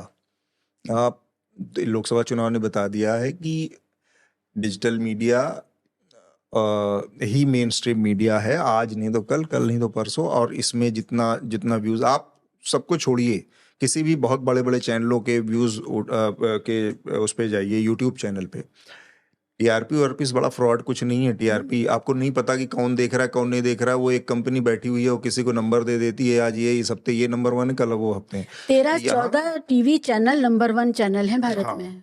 और यहाँ पे तो आपके पल पल का आंकड़ा सामने है, आपको कितने लोगों ने देखा। तो किसी अच्छे यूट्यूबर के पास के नंबर्स मिलाइए और उसी यूट्यूब पे इन सो कॉल्ड बड़े बड़े जो टेलीविजन चैनल हैं उनके नंबर मिला लीजिए। ये लोगों को नजर नहीं मिला पाएंगे। कितनी भी बड़े चैनल को, एक आध लोगों को चैनल को छोड़ दीजिए, अच्छे अच्छे बहुत सारे यूट्यूबर हैं। ये खत्म हो चुकी है बात। अब ये बहस यहाँ खत्म हो चुकी है। मेन स्ट्रीम मीडिया डिजिटल ही फ्यूचर है, डिजिटल मीडिया ही इसको लेकर जाएगा। और उसमें भी जो नीश अपनी जिसकी आइडेंटिटी है, जब आप डिजिटल मीडिया वाला माइक लेकर के, जो आपकी ब्रांडिंग है वो लेकर के न्यूज़ लॉन्ड्री का जाते हैं, लोग आते हैं और चाहते हैं कि उनकी बात दर्ज हो। मैं मीडिया लिटरेसी का सवाल है ये जी। अब इसमें क्या होता है कि अजीत अंजुम है, रवीश कुमार हैं, या कोई और बड़ा चेहरा है, वो जाएंगे तो लोग एज इट इज उनसे बिना उसके भी जुड़ जाएंगे।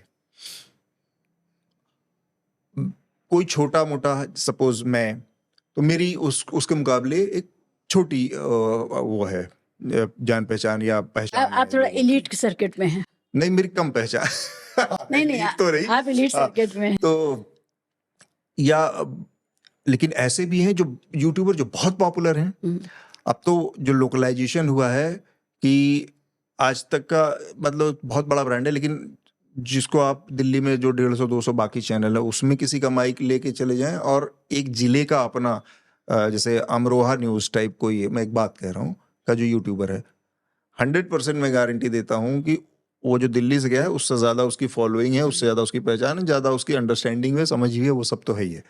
तो ये अब वो मिटता जा रहा है और लोग बात करते हैं। अब दूसरी बात है कि एक मीडिया लिटरेसी, लोगों के अंदर अवेयरनेस इतनी नहीं है। 2-4 बड़े ब्रांड को छोड़ दिया जाए तो मीडिया से हर आदमी बात करना चाहता है। मीडिया को देखने के बाद उसको एक किस्म का वो होता है कि हाँ, मेरी बात आ सकती है, मैं टीवी पे आ सकता हूँ। अलग अलग आदमी के अलग अलग चाह है। अब तो खैर रील से लेके और ये सब तो बहुत ज़्यादा डाइवर्स हो गया है, तो अब हर आदमी ही अपने आप में कंटेंट क्रिएट कर रहा है, तो वो भी एक चीज़ है। लेकिन फिर भी मुझे लगता है कि हम व्यक्तिगत रूप से आप मेरी बात करें तो ऐसा कभी नहीं मुझे महसूस हुआ कि लोगों ने पहचानने से या नहीं बात करने से मना किया। बस बहुत आसानी इज से। अ बिग ब्रांड, उसमें भी डिजिटल मीडिया में आप शुरुआती खिलाड़ी हैं, आपके पास भी फर्स्ट मूवर एडवांटेज है, लेकिन आपने जिस फ्रेमवर्क को चुना है वो पेड फ्रेमवर्क है और आप सब्सक्रिप्शन मॉडल है आपका, तो जी, जी। जाहिर है उसकी एक लिमिटेशन भी रहेगी, हाँ। मगर उससे ऑथेंटिसिटी भी बहुत है उसकी। तो ये है। तो यहाँ पे बस वही चीज मैं जोड़ दूंगा एक लगे हाथ, चूंकि आपने वो कहा, तो थोड़ा सा उस डिजिटल मीडिया वाले स्पेस में भी न्यूज लॉन्ड्री की जो पोजिशनिंग है थोड़ी सी अलग है, वो कि वो पूरी तरह से एड फ्री है। तो एड के पैसे पर नहीं, क्योंकि वो एक आप कहें कि फिलॉसफी का भी मसला है, कोर फिलॉसफी जो विजन है ऑर्गेनाइजेशन का, उसमें कि एड नहीं लेना है, विज्ञापन से फ्री होना चाहिए, क्योंकि विज्ञापन जो देने वाले कॉरपोरेट कंपनियां हैं या फिर सरकारें हैं, तो उसकी वजह से भी बहुत सारी दिक्कतें मीडिया के साथ जुड़ी हैं, चाहे प्रिंट हो चाहे टेलीविज़न हो। जो तो वहाँ पर आप देखेंगे तो न्यूज़ लॉन्ड्री पूरी तरह से सब्सक्रिप्शन बेस्ड है, ज़ीरो एड। तो ये एक नए किस्म का, जो कि डिजिटल स्पेस में भी एक नया स्पेस है जो हम करने की कोशिश कर रहे हैं। पिछले चुनाव में हमने देखा कि यूट्यूब के पास नेता पहुंच गए चल करके और उन्होंने उनको इंटरव्यूज़ दिए, और डिजिटल मीडिया में इन बड़े नेताओं का आने का क्या मतलब है? क्या पैसा भी आ गया है? वो पैसा नहीं जो रसीद काट के दिया जाता है, वो पैसा जो आ जाता है और जिसकी अकाउंटेबिलिटी नहीं होती है। मुझे लग रहा था ये आप जो बात कह रही हैं, ये लोकसभा इलेक्शन से पहले जो शुरू हुआ, और अलग अलग बड़े बड़े पॉडकास्टर्स और यूट्यूबर्स अचानक से कुछ सेलिब्रिटी टाइप उभरे, जिनको प्रधानमंत्री से लेकर कैबिनेट मिनिस्टर से लेकर सीएम से लेकर इंटरव्यू दे रहे थे। मुझे लग रहा पिछले 10 सालों में क्या हुआ, एक चीज हुई है, वो हुआ है मीडिया का बहुत ओवरडोज, खास मेन स्ट्रीम मीडिया जिसको आप कहें, जो जर्नलिज्म, टेलीविजन और प्रिंट, और वो ओवरडोज इन्हीं लोगों ने दिया है। वो ओवरडोज मीडिया का इन्हीं लोगों ने दिया है। तो नेता बहुत तेज और मतलब पत्रकार राजनीति पे बात करते हैं और नेता राजनीति करता है, इसको ऐसे देखना चाहिए। तो वो हमेशा पत्रकार से 10-20 कदम आगे होता है नेता। तो मेरा जो आकलन है कि ये जो बड़े बड़े यूट्यूबर्स और इन लोगों से बातचीत किया इन लोगों ने, या इसको एक नया ट्रेंड शुरू हुआ, प्रधानमंत्री ने नए नए लोगों से बातचीत की, फिर उसके बाद एक अवार्ड ही, पूरा फंक्शन ही आयोजित किया इन लोगों ने, जिसमें इन्होंने ऑल्टरनेट इस तरह के बड़े बड़े कुछ यूट्यूबर पॉडकास्ट जिनको मैं जानता भी नहीं था, उनको भी इन्होंने अलग अलग किसी का अवार्ड दे दिए। कौन ज्यूरी था, कौन सिलेक्टर्स थे, कौन प्रधानमंत्री ने अवार्ड दिया उसको जी, भाई अपने से। तो ये टेलीविजन पर का और उसका सैचुरेशन देखता हूं मैं, कि इनको नेताओं को पता लग गया कि इनकी अब जितनी रीच है, इनका जितना यूज है, इनको हमें जितना इस्तेमाल करना वो हमने कर लिया है। अब आप देख, इसलिए मैं कह रहा हूं कि पूरे लोकसभा के कैंपेन के दौरान नरेंद्र मोदी ने एक एक चैनल को 5-5 बार इंटरव्यू दिया है, एक एक चैनल को 3 बार 4 बार 5 बार ऐसे ऐसे आज तक। तो उसको पता है कि इनका इस्तेमाल हो चुका है, इनकी लिमिट पहुंच चुकी है, ये अपने सैचुरेशन पॉइंट पे हैं। अब उनको नए डोमेन खोलने हैं, नया ऑडियंस लेवल तक जाना है। वो कौन ला रहा है? वो मुझे लगता है कि शायद ये नए पॉडकास्टर, यूट्यूबर, डिजिटल प्लेटफॉर्म्स के डिजिटल वाले जो नए कंटेंट क्रिएटर हैं, एक किस्म की फ्रेशनेस भी है उसमें, तो इसलिए वो सारे लोग वहां पर जा रहे हैं और उनके जरिए एक नया ऑडियंस बेस खोजने की कोशिश कर रहे हैं। और इसके अलावा, क्योंकि ये बात तो सबको पता है कि जो एक्सटेंशन है, जो विस्तार है, अब वो डिजिटल में ही हो रहा है मीडिया का। बाकी सारे उसमें श्रिंक हो रहे हैं, डिक्लाइन कर रहे हैं। डिजिटल मीडिया में क्रिएशंस के लिए जो अवार्ड दिया गया वो पहला ही इवेंट में प्राइम मिनिस्टर को लाया गया। ये थोड़ा ओवरबोर्ड अगर नहीं गए होते तो मुझे लगता है कि ये थोड़ा सटल वे में करते तो थोड़ा इसकी डिग्निटी बढ़ती, लेकिन पहली ही बार में आप महाबली को ले आए, जिसको दे रहे हैं इंटरव्यू उसी को अवार्ड दे रहे हैं, उसी को अवार्ड दे रहे हैं। कॉन्फ्लिक्ट ऑफ इंटरेस्ट हो गया है। हाँ, तो उसने बंटाधार किया उस पूरे इवेंट का। और फिर उसमें जो जिस विचारधारा से लोग आए, ये न्यूज़ लॉन्ड्री की क्या पॉलिसी है नेताओं के को लाने के तौर पे कि आप अपने यहाँ किन नेताओं को इंटरव्यू करेंगे, किन को नहीं करेंगे? अगर एक को करेंगे तो क्या विपक्ष की पार्टी को भी करेंगे, या विपक्ष को करेंगे तो पक्ष को भी करेंगे? कोई ऐसी आप लोगों ने तय की है बात? एक दो बेसिक सी वो चीजें हैं। बैन तो किसी को हम कर ही नहीं सकते। बैन करना जर्नलिस्ट का काम ही नहीं होना चाहिए, किसी को कौन बैन है कौन नहीं। हमारे जो पॉडकास्ट हैं दोनों, उसमें कोई पॉलिटिकल लीडर नहीं आ सकता, उसमें पॉलिटिकल वो जो एनएल हफ्ता है जो अंग्रेजी में अभिनंदन करते हैं या जो चर्चा मैं करता हूँ, उसमें पॉलिटिशियन बैन है, क्योंकि उसका जो कॉन्सेप्ट है उसमें वो एक free wheeling discussion among journalist and subject expert. और उसमें भी जरूरी नहीं है कि किसी विषय पर मेरा ज्ञान बहुत गहरा हो और मैं पीएचडी लेवल का ही हूँ। मैं अपनी लिमिटेशन, अपनी बायसनेस, अपने तमाम सीमाओं के साथ जो मेरी ओपिनियन है वो मैं वहां पर रख सकूं, और सामने वाला अपने बायसनेस, अपने ओपिनियन और अपनी सीमाओं के साथ उसको खारिज कर सके। ये स्पेस बनाना है वहां पर, वो ये इस विचार के साथ बना है न्यूज़ लॉन्ड्री के अंदर जाके और बाहर के लोगों का मिला के। लेकिन पॉलिटिशियन उसमें इसलिए बैन है क्योंकि पॉलिटिशियन के साथ एक दिक्कत है कि फिर वो तू मैं वाला जो है, और कोई इशू पे उस तरह की बातचीत की, आप तो देख ही रही हैं डेली टेलीविजन पे क्या होता है जी। तो इस तरह की बहसों का मंच नहीं बनाना है उसको। इसके अलावा पॉलिटिशियन कहीं बैन नहीं है। इस चुनाव में भी हमने कमोबेश सारे बड़े जितने भी नेता थे, जो फिगर्स थे, सबको अप्रोच किया। जिनको देना कुछ लोगों ने दिया भी, कुछ लोगों ने नहीं दिया, जिनको नहीं देना नहीं दिया। किसी ने किताब लिखी है, उस पर हमारे यहाँ बुक का वो है, तो उसमें हम पॉलिटिशियंस से बात करते हैं कि उनकी किताब का, जर्नलिस्ट की किताब तो खैर जर्नलिस्ट के उस पर तो हम करते ही करते हैं, लेकिन बैन कोई नहीं है। ये चॉइस उनकी होती है कि वो आना चाहते हैं कि नहीं न्यूज़ लॉन्ड्री पे। राइट। हाँ, आपका जो एक ब्रांड है टिप्पणी उस पर मैं बात करना चाहती हूँ। बहुत मजेदार है। और इस मतलब उसमें कंटेंट है कि नहीं, मजेदार तो एक चीज है कि लोग नाच गाने में भी मजा खोज ही लेते हैं, कंटेंट होना चाहिए बहुत जर्नलिस्टिक। तो मैं आपका जो ब्रांड है टिप्पणी, उस पर बात इसलिए जरूरी है कि मैं उसकी बिल्कुल पाबंदी से दर्शक हूँ देख रही हूँ। Thank you so much. और जिस तरह का मुहावरा और जिस तरह का आप एनेक्डोटल उसको बना करके लाते हैं, और माइथोलॉजी से, इतिहास से, जो चरित्र आपने अपने लिए तय किए हैं कि संजय है वो बता रहा है, धृतराष्ट्र सुन रहे हैं, और पूरा वो महाभारत का वो है, और बहुत सूट करता है। मतलब उस दौर का महाभारत इस दौर में इतना रेलेवेंट है हर लिहाज से, हर तरह का पात्र मिल जाता है। ठीक है। ये कैसे बना? आपको मैं बहुत सीरियस जर्नलिस्ट के तौर पे ही जानती रही हूँ। तो मैं सैटायर मैंने कभी लिखा नहीं था, लेकिन सैटायर में मेरी रुचि बहुत है, पढ़ने में। तो सैटायर मैंने पढ़ा है, काफी पढ़ता हूँ मैं। बार बार मैं राग दरबारी को का जिक्र करता हूँ, बाकी हरशंकर परसाई हैं और शरद जोशी हैं और भी तमाम में से। तो मैं सैटायर में पढ़ने में मेरी रुचि है। कभी मैंने लिखा नहीं, तो वो एक चीज़ है। लेकिन दूसरा ये कि मैं कैमरे के पीछे, जो आप कह रही हैं, इस प्रोग्राम से पहले मैं तो एक टाइम पे आप उसको लगातार आप उसकी गवाह रही हैं। मैं तो खाटी रिपोर्टिंग करता रिपोर्टर था, और पर हिंदी मीडिया का जो चेहरा बदला है बहुत तेजी से 2015-16 के बाद से, उसने जर्नलिस्टों के सामने बहुत बड़ी चुनौती पेश की है। मैं तो लिखने वाला पत्रकार था, मैं कभी कैमरे के सामने आने वाला पत्रकार नहीं। मैंने कैमरे के सामने कभी काम नहीं किया। मैंने टेलीविजन में काम किया, लेकिन मैं वहां पर भी बैकडोर पे, बैक में ही काम करता था, स्क्रिप्टिंग, ये एडिटिंग और सब।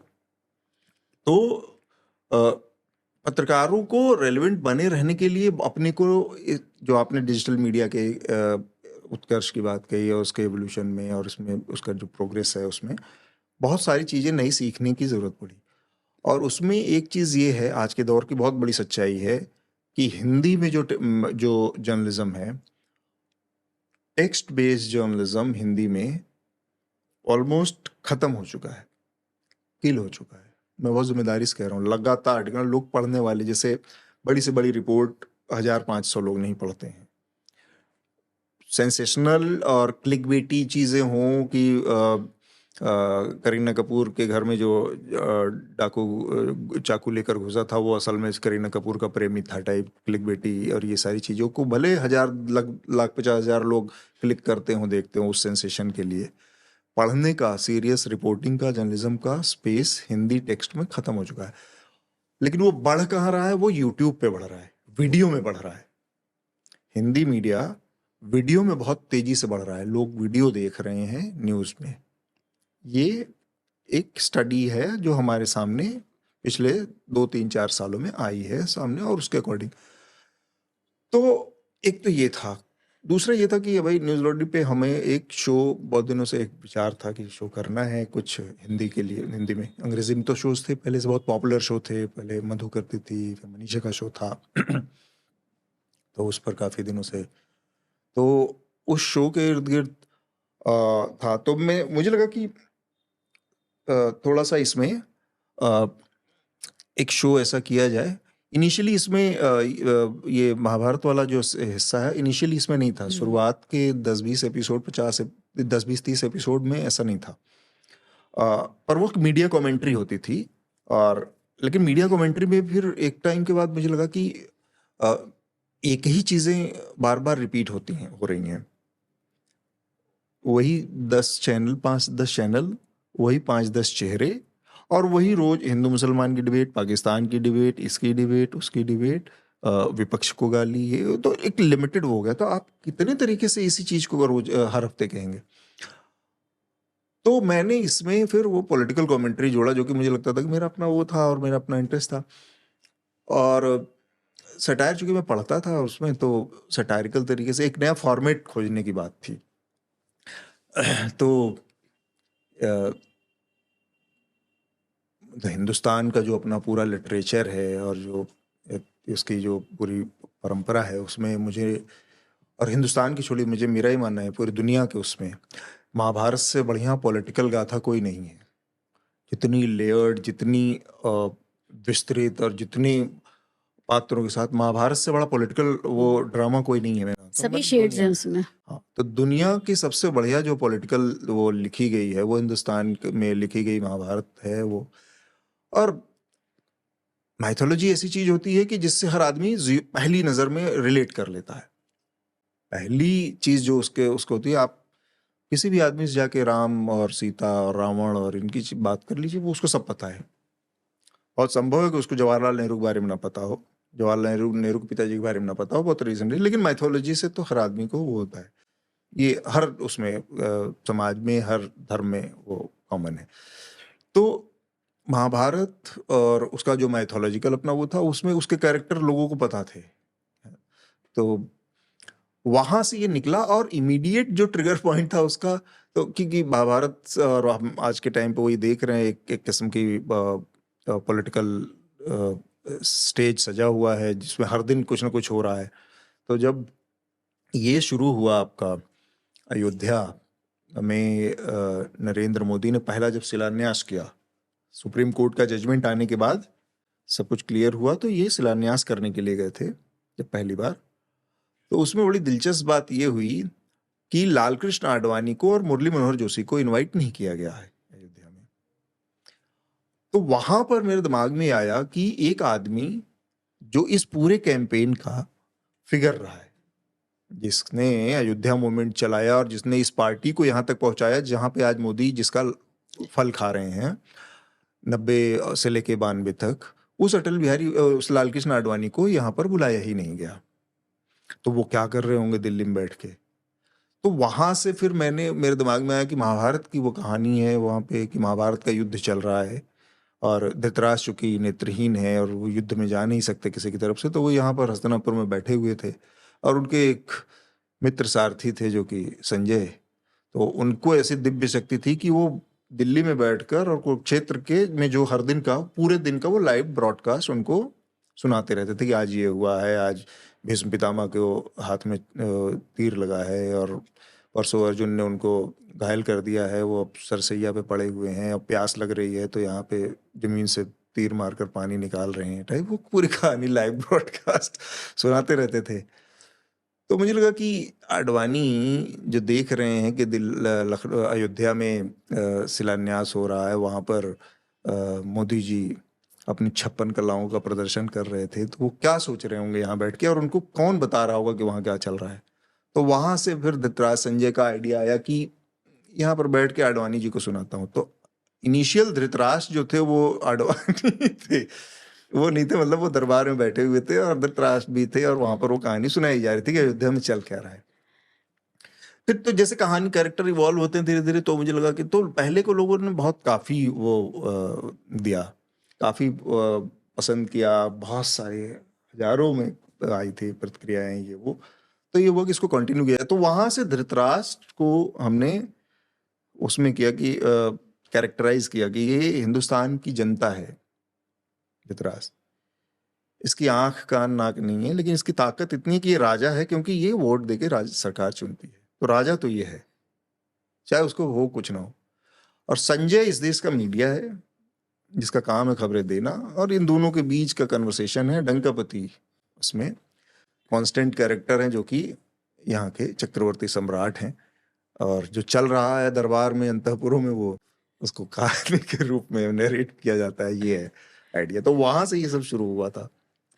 और आपके जो सुधीर चौधरी प्रिय पात्र हैं हाँ, वो सब बहुत सारे प्रिय पात्र हैं, तो अलग अलग टाइम पे अलग अलग लोग आते हैं। हाँ, पियर्स की तरफ से कोई रिएक्शन नहीं आता है कि हमें घसीट रहे हो? उसमें रिएक्शन मतलब ऐसा डायरेक्ट रिएक्शन आज तक किसी का नहीं आया मेरे पास, लेकिन हाँ ये हो गया है कि एक किस्म की हॉस्टाइलिटी हो गई है। हाँ, हॉस्टाइलिटी हो गई है लोगों की, जैसे फील्ड में मिलते हैं कभी कहीं बाहर और उसमें इलेक्शन के दौरान या यहाँ पे, तो अमूमन एक ऑकवर्ड सी सिचुएशन रहती है। हालांकि मुझे नहीं लगता कि हमने कुछ ऐसा गलत या कुछ ऐसा किया जिसके लिए हमें मुंह छुपाना पड़े या शर्मिंदा होना पड़े, तो हम उस चीज़ के लिए, लेकिन एक ऑकवर्डनेस हो गई है। और दूसरा लोगों ने ऐसे ऐसे काम किए हैं जर्नलिज्म के नाम पे, इन लोगों ने ऐसे ऐसे कि वो खुद भी, उनके पास अपने काम का अपनी चीज़ों का कोई डिफेंस नहीं है। तो वो एक किस्म की हॉस्टाइलिटी हो गई है। कुछ लोग दोस्त भी थे, नाम नहीं लूंगा यहाँ पर, जो कि अब फोन भी नहीं उठाते या बातचीत नहीं होती है। तो ठीक है, ये इसका उसका नेचुरल फॉल आउट होना ही था। लेकिन मैं सही हूँ मैं गलत हूँ ये तो दूसरे तय करेंगे कि मैंने जो किया, मेरा जर्नलिज्म सही लाइन पे है, मेरा जर्नलिज्म गलत है, ये तो दूसरों को छोड़ दें, वो तय करेंगे ये।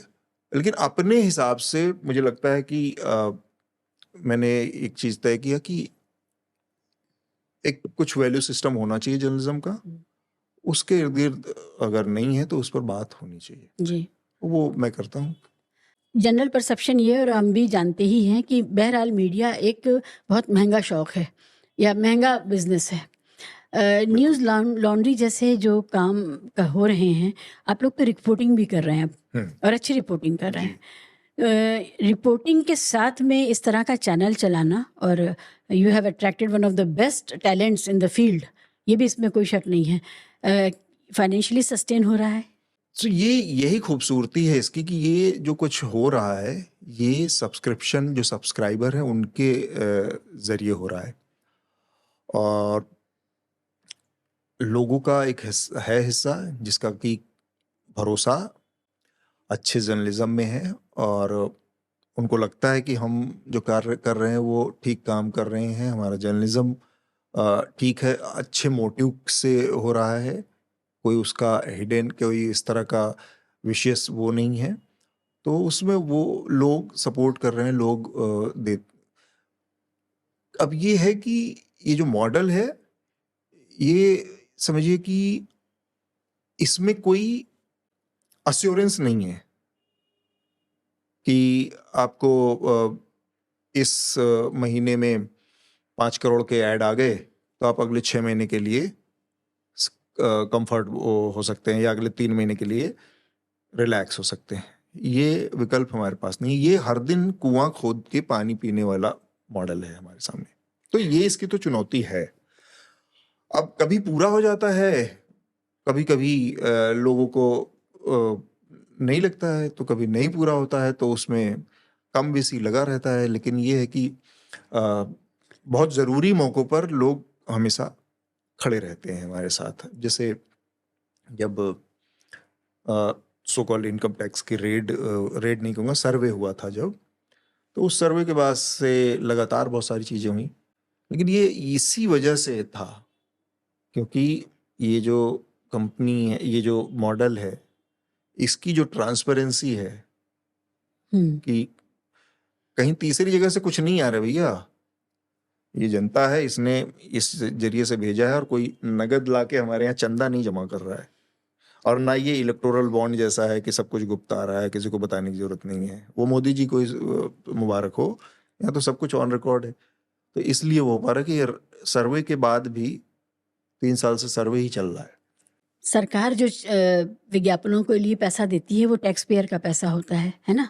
सरकार अलग अलग चैनल, अलग अलग अखबारों को देती है। क्या अब ज़रूरत नहीं है कि सरकार से या कोई ऐसी बॉडी हो, अम्बड्समैन हो, कोई हो, जो ये तय करे कि सभी मीडिया को ये पहुंचेगा, ये टैक्स पेयर का पैसा है, ये किसी पार्टी का पैसा नहीं है। 100% एग्री। अगर इसको मीडिया, इसकी इस हालत को मीडिया के सुधारना है, तो इसमें सरकारों की जो आर्बिट्रेरी पावर है कि आज कुंभ है, 500 करोड़ रुपए का फंड मीडिया के लिए रख दो। मैं एक बात कह रहा हूँ, महाकुंभ चल रहा है, 60 करोड़ रुपए मीडिया के लिए रख दो। अभी इस 60 करोड़ रुपए में कौन से मीडिया को मिलेगा, ये मैं तय करूंगा, मेरा मंत्री तय करेगा और मेरा जो पब्लिक रिलेशन ऑफिसर है वो तय करेगा। ये आर्बिट्रेरी पावर खत्म होनी चाहिए। पब्लिक मनी है, ऑडिट उसका थर्ड पार्टी करना चाहिए। एक कोई रेगुलेटरी बॉडी होनी चाहिए जो जस्टिफाइड तरीके से ये तय करे कि बिना किसी प्रेजुडिस के, बिना किसी हेरफेर के, बिना किसी तरह के उसके एक नॉर्म फिक्स है। इन नॉर्म्स के आधार पर, इन मानकों के आधार पर आप पर मंथ 5 लाख रुपए के विज्ञापन के अधिकारी हैं, आप हर महीने 1 करोड़ 50 लाख के विज्ञापन के अधिकारी हैं, आप किसी भी अधिकारी। लेकिन ये एकदम इंडिपेंडेंट थर्ड पार्टी और बहुत ट्रांसपेरेंट सिस्टम का कोई रेगुलेटरी अथॉरिटी चाहिए। जीरो पॉलिटिकल इंटरफेरेंस होना चाहिए इसमें। पॉलिटिकल पार्टियों के हस्तक्षेप को यहाँ पर खत्म करने की बहुत सख्त जरूरत है अगर आपको विज्ञापन का मॉडल चलाना है। सिंपल सी बात। या तो सरकार किसी को विज्ञापन ना दे, किसी को ना दे, और अगर सरकार विज्ञापन देती है, सरकार की नीतियां हैं, स्कीम्स हैं, सरकार के टेंडर्स हैं, बहुत सारा कुछ है जो सूचना सरकार को जनता तक पहुंचानी होती है, पॉलिसीज़ वगैरह की। अगर वो कर रहे हैं तो वो सूचना का जो पैसा है वो बराबर से बटे, या फिर ये सूचनाएं मुफ्त में छपें, फिर कोई पैसा ना दिया जाए। मुझे ये इस बारे में ये लगता है कि सारा पैसा सरकार का टैक्स पेयर का पैसा है। टैक्स पेयर ने ये तय नहीं किया कि मेरा सारा पैसा उठा करके आप ये 3 चैनलों को दे दें जो आपके नेताओं को, एक खास पॉलिटिकल पार्टी को सपोर्ट कर रहे हैं, है ना। तो ये एक सामने का भ्रष्टाचार है जिस पर कोई बात नहीं कर रहा है। देखिए, एक चीज मुझे बताइए, जैसे जब मोबाइल नहीं था हाथ में, तो जगह जगह पर कुछ टेलीफोन बूथ हुआ करते थे, या किसी के घर में एक टेलीफोन हुआ करता था, और हर आदमी को पता था कि 6 बजे जब घर आऊंगा मैं तभी मुझे फोन आएगा, ये वो आएगा, या टाइम दिया होता था, उस टाइम पे लोग इंतजार करते थे। लोगों ने उसके हिसाब से अपना सिस्टम बना लिया था। जो आप कह रही हैं कि विज्ञापन देना है जो, या सरकार की बहुत सारी सूचनाएं देना है, सरकार के पास 1000 तरीके हैं। सरकार के पास दूरदर्शन है, सरकार के पास अपना रोजगार न्यूज जैसे दुकान है। आप इन चीजों के लिए, या तो कोई, मैं कह रहा हूँ कि ये मल्टी लेयर्ड इसके सोल्यूशन है, बहुत तरीके से इसके सोल्यूशन हो सकते हैं। एक वो जगह है, इन सब चीजों के लिए आप वहां जाइए, वहां जाइए, देखिए, चेक करिए, और वहां पे जब पता चल जाएगा लोगों को तो लोग वहां जाने लगेंगे। क्यों वो इस अखबार में छपना चाहिए वो निविदा वो टेंडर, इसी अखबार में क्यों छपना चाहिए भाई? जी। और या तो फिर मैं जो बताया कि वो इतना ट्रांसपेरेंट हो कि सबके लिए फिक्स हो कि भैया ये मानक के आधार पर तय होगा, इस मानक के आधार पर सरकार उसमें कोई रोल निभा ही नहीं सकती, या तो इतना ट्रांसपेरेंट। तो बहुत सारे इसके वो तरीके हो सकते हैं। मसला ये है कि आप कितनी ईमानदार नीयत से इस पे काम करना चाहते हैं। हम जब मैं भी प्रिंट जर्नलिज्म से ही आई हूँ, तो हमें ये याद है कि हम यूपीआईडी और डीएवीपी में अपने हक के लिए बड़ा सचेत रहते थे कि विज्ञापन हमें भी मिलना चाहिए, जो भी हमारा सर्कुलेशन फिगर है उसके हिसाब से। और जो क्लासिफाइड विज्ञापन है और टेंडर के विज्ञापन है उस तक में, मतलब एक तो होता था जो कमर्शियल विज्ञापन होते थे सरकार की तरफ से, कोई बड़ी योजना आ रही है, कोई एयरपोर्ट है, कोई ट्रेन है, उसका कोई विज्ञापन आया है, वो अलग चीज़ है। लेकिन जो टेंडर वाले होते थे, उसके पीडब्ल्यूडी वगैरह के भी होते थे, हम उसके लिए भी बड़े सचेत होते थे।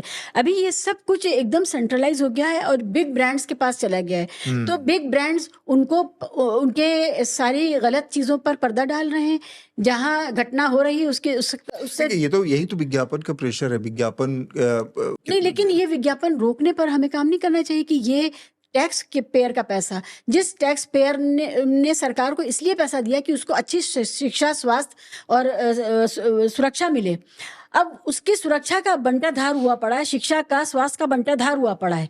और ये पैसा जो उसने सरकार को काम करने के लिए दिया था, वो विज्ञापन में जा रहा है और वो उन चैनल और अखबारों में जा रहा है जहां आम जनता की किसी तकलीफ की बात ही नहीं हो रही है।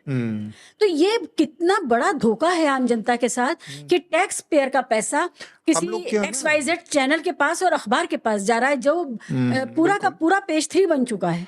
हम लोग क्या है, पब्लिक मनी का जो कॉन्सेप्ट है ना, बहुत कमजोर है। लोगों को बहुत कमजोर है, उनको पता ही नहीं चलता लोगों को भाई कि ये पैसा जा रहा है या ये खर्च हो रहा है। जैसे अनाप शनाप विज्ञापन को ही देखे, विज्ञापन मतलब किसी नेता के विज्ञापन को देखे, या जो दौरे हैं नेताओं के, और पब्लिक जैसे सिंपल सड़क के किनारे आप देखें, एक सड़क 3 महीने में खुद रही है हमारे सामने, फिर उसके ऊपर से नया टेंडर है, फिर से बन रहा है, वो एक ही ठेकेदार बार बार बनाया जा रहा है। तो हम ये समझ नहीं पा रहे हैं कि 3 महीने में सड़क बन रही है, क्यों बन रही है ये? क्योंकि हमारा पब्लिक मनी का कॉन्सेप्ट इतना कमजोर है कि हम कायदे से, हमको ये पता नहीं है कि ये पैसा जो इस सड़क पे एक बार खर्च हुआ है 3 महीने में 3 बार क्यों खर्च होना चाहिए। अगर खर्च हो रहा है तो हम इसको कैसे रोक सकते हैं, ये भी नहीं पता है। तो ये बड़ी दिक्कत है पब्लिक मनी को लेकर। हम लोग का एक बहुत उस तरह का एटीट्यूड है। आप देखेंगे कि कुछ काम फालतू के होते हैं, सिर्फ चलाने के लिए होते हैं, मतलब रिटर्न ऑन टैक्स है ही नहीं। हाँ। हम जितना भी टैक्स दे रहे हैं, एक तो इनडायरेक्ट टैक्स तो फकीर और भिखारी भी दे रहा है ना, वो तो सब दे रहे हैं। जो डायरेक्ट टैक्स दे रहा है वो भी, लेकिन हमें पलट के क्या मिल रहा है, ये एक बहुत बड़ा सवाल है। भारत जैसे मुल्क में सारा का सारा तो धन्ना सेठों के चैनल्स को पैसा जा रहा है हमारा। नहीं, और कुछ चीजें, कुछ बेकार के काम जैसे चलते रहते हैं। जैसे मैं आपको एक कहानी बताऊं अभी, कि साउथ दिल्ली के वहाँ पे जिस इलाके में जहाँ हम लोग रहते हैं, वहाँ पर पिछले दिनों में एक नया कार्यक्रम हुआ कि हर सड़क पे, जितनी कॉलोनी के अंदर सड़कें हैं, वो हर सड़क पे आजकल वो येलो ब्लैक वाला वो रोड ब्रेकर प्लास्टिक के आते हैं रेडीमेड, वो लगाने का ट्रेंड आ गया, और 3 महीने पहले लगा, और आज की तारीख में वो ज्यादातर वो सब उखड़ गए। अब उस करोड़ों रुपए की, लाखों रुपए की, मुझे नहीं मालूम कि किसी कंपनी को मिला होगा जिसने पूरे साउथ दिल्ली की सड़कों, वो रेजिडेंशियल इलाकों में लगे, हाईवेज पे नहीं लगे हैं, वो रेजिडेंशियल इलाकों में, कॉलोनियों में लगे, और फिर वो अब 3 महीने के अंदर वो चले गए। अब किसी के अंदर अब पब्लिक मनी का इतना या वो अवेयरनेस नहीं है कि ये क्यों लगवाए गए थे। अचानक से हर सड़कों के ऊपर वो उभर आए रोड ब्रेकर, और फिर 3 महीने के अंदर सब जर्जर हालत में। तो इस तरह के अनगिनत काम, जैसे जब ये शुरू हो रहा था आपका G20 का, उसके पहले जगह जगह मैं आज भी देखता हूँ, मैं उन चीजों को कुछ जगहों पे पड़ी हैं, जगह जगह बहुत सारे पोल आके रखे थे, पोल्स लग गए बहुत ऊंचे ऊंचे, तो कुछ पे कैमरे लगे, और एक जगह ऐसी है जहां आज भी वो सारे पोल पड़े हैं, ना वो कहीं लगे ना कहीं इस्तेमाल हुए, अब वो उसी हालत में पड़े हुए हैं और जंग खा रहे हैं, लेकिन क्योंकि अब वो कहाँ लगना था नहीं लगना था कोई अकाउंटेबिलिटी नहीं है। ये है पब्लिक मनी अपना इसी तरह से बर्बाद होती रहती है। जी। खैर, एक आप लोगों ने बहुत खुल करके डिजिटल मीडिया के अंदर करप्शन का एक मामला सामने आया था। कुछ बड़े घराने की, कॉरपोरेट घराने की खबरों को गायब किया गया था और आपने उसमें सामने से आकर के उसको कॉल आउट किया था। जी, what was the fallout after that? How comfortable you remained after that? कोई फॉल आउट एज सच तो नहीं दिखा, वो तो बाद में समझ में आएगा जब हमारा कोई साबका पड़ेगा उनसे। अभी तक तो कुछ पड़ा नहीं है, लेकिन फॉल आउट का मतलब ये है कि चीज़ें एज सच इमीडिएट नहीं आती हैं, वो तो बाद में जब कहीं पाला पड़ता है या कुछ ज़रूरत पड़ती है या कहीं उनको उनसे किसी और मुद्दे पर बातचीत होती है तब वो होता है। ऐसा एज सच कोई इमीडिएट कोई फॉल आउट तो नहीं है। यानी कि यहाँ पर भी न्यूज़ लॉन्ड्री अपना काम डिजिटल मीडिया के साथियों को भी आप स्कैन कर रहे हैं, आप हाँ, ध्यान रखते हैं। वो काम तो मतलब अच्छा, जी। ये कोई ऐसा नहीं कि कोई हम चौधरी टाइप हैं या हमारा कोई इंस्पेक्टर नहीं, अपने बन के समाज को बैठे ठीक रखने का काम है। इंस्पेक्टर बैठे हमारा मतलब ये कहना है कि मीडिया सबकी जवाबदेही मांगता है, मांगता था। 2014 के बाद भले ना मांग रहा हो, लेकिन 2014 के पहले तो 24 12 घंटे वो अपने रिपोर्टर को यहाँ रामलीला मैदान में बिठा के रखता था, ओबी वैन के साथ ना करता था ना अकाउंटेबिलिटी कि भैया। और उसी जमाने में सरकारों के थोड़ा बहुत नेताओं के इस्तीफे भी होते थे, अब तो वो भी नहीं होता है। इस्तीफे तो अब कोई देता नहीं, चाहे ट्रेन उलट जाए चाहे कुछ भी हो जाए, इस देश में कुछ भी हो जाए फर्क पड़ता नहीं है, तो देश अब वहां तक पहुंच गया। एनीवे, तो जो मीडिया इतनी सारी अकाउंटेबिलिटी सबकी करता था, मांगता है, उसकी कहीं ना कहीं थोड़ी बहुत तो अकाउंटेबिलिटी होनी चाहिए ना, कि वो भाई वो उसको क्या एकदम फ्री फॉर ऑल वाला वो मिल गया है टिकट। आपके दर्शकों का क्या रिस्पांस था? अच्छा रिस्पॉन्स है, मतलब लोग तो पसंद करते ही हैं। ये हमारा इतना बहुत बड़ा दायरा नहीं है कि बहुत मिलियंस में लोग देख रहे हो, लेकिन जितने हैं बहुत कमिटेड लोग हैं, अच्छे और वो बहुत अवेयर लोग हैं। मतलब वो हमको भी कॉल आउट करते हैं। हम कहीं ऐसा तो है नहीं कि हम गलती नहीं कर सकते, तो हमारी गलती को भी कॉल आउट करते हैं लोग, और बहुत ब्लंटली करते हैं, और हम उसको सुधारने की कोशिश भी करते हैं। विपक्ष जिसको आज हम कहते हैं, उधर से कभी आपके पास आता है फीलर कि आप हमें बुलाइए अपने यहाँ, हम आपके यहाँ बात करना चाहते हैं? बहुत बार लोग करते रहते हैं, लेकिन हम लोग की अपनी लिमिटेशन है। मतलब लिमिटेशन से ज़्यादा इलेक्शन शोज में हम सबसे बात करते हैं, उसके अलावा हमारे पास और कोई इस तरह का प्लेटफॉर्म है नहीं कि उस तरह का बाकी हमारा तो मेन मीडिया प्लेटफॉर्म है, मीडिया क्रिटिक प्लेटफॉर्म है, तो उस पर ज़्यादा फोकस रहता है। लेकिन इलेक्शन टाइम पे लोग जिनको जरूरत लगता है कि वो लोग कॉल करते रहते हैं। तो अब किसको हम कर सकते हैं, किसका नहीं कर सकते, वो देखना पड़ता है। पर वो विपक्ष से भी आते हैं, सत्ता पक्ष वाले थोड़ा आज दूर रहते हैं, उससे उनको लगता है कि ये ठीक लोग नहीं हैं। मीडिया रैंकिंग में भारत का बहुत गिरावट आई है। हाँ, तो वो तो दिख ही रहा है, जिस पर यही तो काम हम लोग कर रहे हैं। मेरे लिए परेशानी की बात यह है कि हम अफगानिस्तान से पीछे जाके चले गए। हाँ, मतलब क्या अफगानिस्तान में इससे बेहतर मीडिया होगा? नहीं, वो मुझे लगता है कि जो लोग बना रहे हैं उनके सैम्पलिंग वैम्पलिंग में कहीं कुछ दिक्कत है। इतनी तो बुरी हालत नहीं होगी, है ना? इतनी बुरी हालत नहीं होगी। उनकी सैम्पलिंग, उनके उसमें कैलकुलेशन में कहीं कुछ दिक्कत है, जिसकी वजह से अफगानिस्तान से नीचे की का आंकड़ा दिखता है। उसको या थोड़ा तो वो और डिजिटल मीडिया को कंसिडर नहीं कर रहा है अभी तक, क्योंकि यहाँ तो शानदार काम हो रहा है। मैं वही करूँ, पता नहीं, थोड़ा उनको और एक्सटेंसिव करना पड़ेगा, कुछ चीज़ों को थोड़ा साइंटिफिक करना पड़ेगा। मुझे नहीं मालूम उनकी सैंपल साइजिंग क्या है, कहाँ से करते हैं, किन लोगों से बात करते हैं और सब। और थोड़ा सा उसको और उस करने की मतलब उसकी क्रेडिबिलिटी को अभी थोड़ा सा सुधारने की जरूरत है। मैं ये नहीं कहूँगा कि पता नहीं पूरी तरह से कौन लोग कर रहे हैं, तो इसलिए कोई क्रेडिबिलिटी के ऊपर सवाल नहीं खड़ा कर रहा हूँ मैं। लेकिन ये तो सवाल खड़ा करता है कि अफगानिस्तान से नीचे का देना वो भरोसे वाली बात नहीं है, थोड़ा यकीन नहीं होता उस पर। अतुल, पूरा चुनाव का जो मामला है, भारत में हर समय चुनाव चलते रहते हैं, लेकिन चुनाव आयोग का जो पूरा रोल है और उसमें खासकर इलेक्टोरल रोल्स के ऊपर जो सवाल उठा है, फिर अभी ईवीएम के ऊपर जो सवाल उठा है, ऐसा क्या है कि हमारे पास कोई संस्था ऐसी नहीं बची है जो for once and for all the times ये कहे कि हमें ये कंट्रोवर्सी ख़त्म करनी है, जनता का ईवीएम पर और इलेक्शन प्रोसेस पर और इलेक्शन कमीशन पर विश्वास होना चाहिए। हम इसकी बात नहीं कर रहे कि विपक्ष आरोप क्या लगा रहा है, लेकिन बाकी के लोग और सब कुछ तथ्य सामने है, इलेक्टोरल रोल्स का जो घपला है वो सामने है। तो और जो डिस्पैरिटी है बिटवीन द काउंट्स, वो इसमें ये बड़ा महत्वपूर्ण है, क्योंकि पिछले जो कुछ चुनाव हम लोगों ने कवर किए विधानसभाओं के खासकर, उसमें कुछ चीज़ें हैं जिनका जिक्र मैं करूँ। जैसे मैं मध्य प्रदेश की अगर बात करूँ का जो विधानसभा चुनाव था, तो मध्य प्रदेश विधानसभा चुनाव में जितने भी लोग हमसे मिले, मतलब जहाँ जहाँ भी हम गए, इंदौर से लेके भोपाल से लेके इधर, मुझे एक भी जगह मतलब ऐसे लोग नहीं मिले जो आउटराइटली बीजेपी को सपोर्ट कर रहे हों। जैसे कुछ जगहों पे आउटराइटली सपोर्ट करने वाले लोग मिले, लेकिन भोपाल का चुनाव, मतलब मध्य प्रदेश का जो पिछला चुनाव था, एकदम अलग तरह का था। अब उसमें बाद में एक एक्स फैक्टर की बात हुई कि भाई शिवराज सिंह चौहान ने सारे के सारे विधानसभा 121 से ज्यादा दौरे किए, अलग अलग अलग जान लगा वो तो दिया बाद था। में वो जस्टिफाई तो करने वाली बात बातें की थी। लेकिन वहां पर एक विजिबल रिजेंटमेंट बीजेपी के खिलाफ दिख रहा था, और 20 साल की एंटी इनकम्बेंसी, 4 टर्म का, ये सब सारी चीजें थी। लेकिन वहां पर बीजेपी ने अब तक की सबसे बड़ी जीत दर्ज की। ये अपने आप में बहुत सरप्राइजिंग था हमारे लिए। मुझे आज तक इसका कोई लॉजिकल वो नहीं मिला, केवल ये कि शिवराज सिंह चौहान ने बहुत मेहनत की, यही एक चीज नजर आता है। और वो एक बात, लेकिन Shivraj Singh Chouhan chief ministerial candidate नहीं थे, ये क्लियर था कि वो वापस उनको राजगद्दी नहीं दी तब तक जाएगी। कोई अनाउंसमेंट नहीं था, और वो लीड कर रहे थे, मुख्यमंत्री थे ही, तो हम ये नहीं कह सकते कि उनको साइडलाइन कर दो। तो बाद में का फैसला है रिजल्ट आने के बाद का।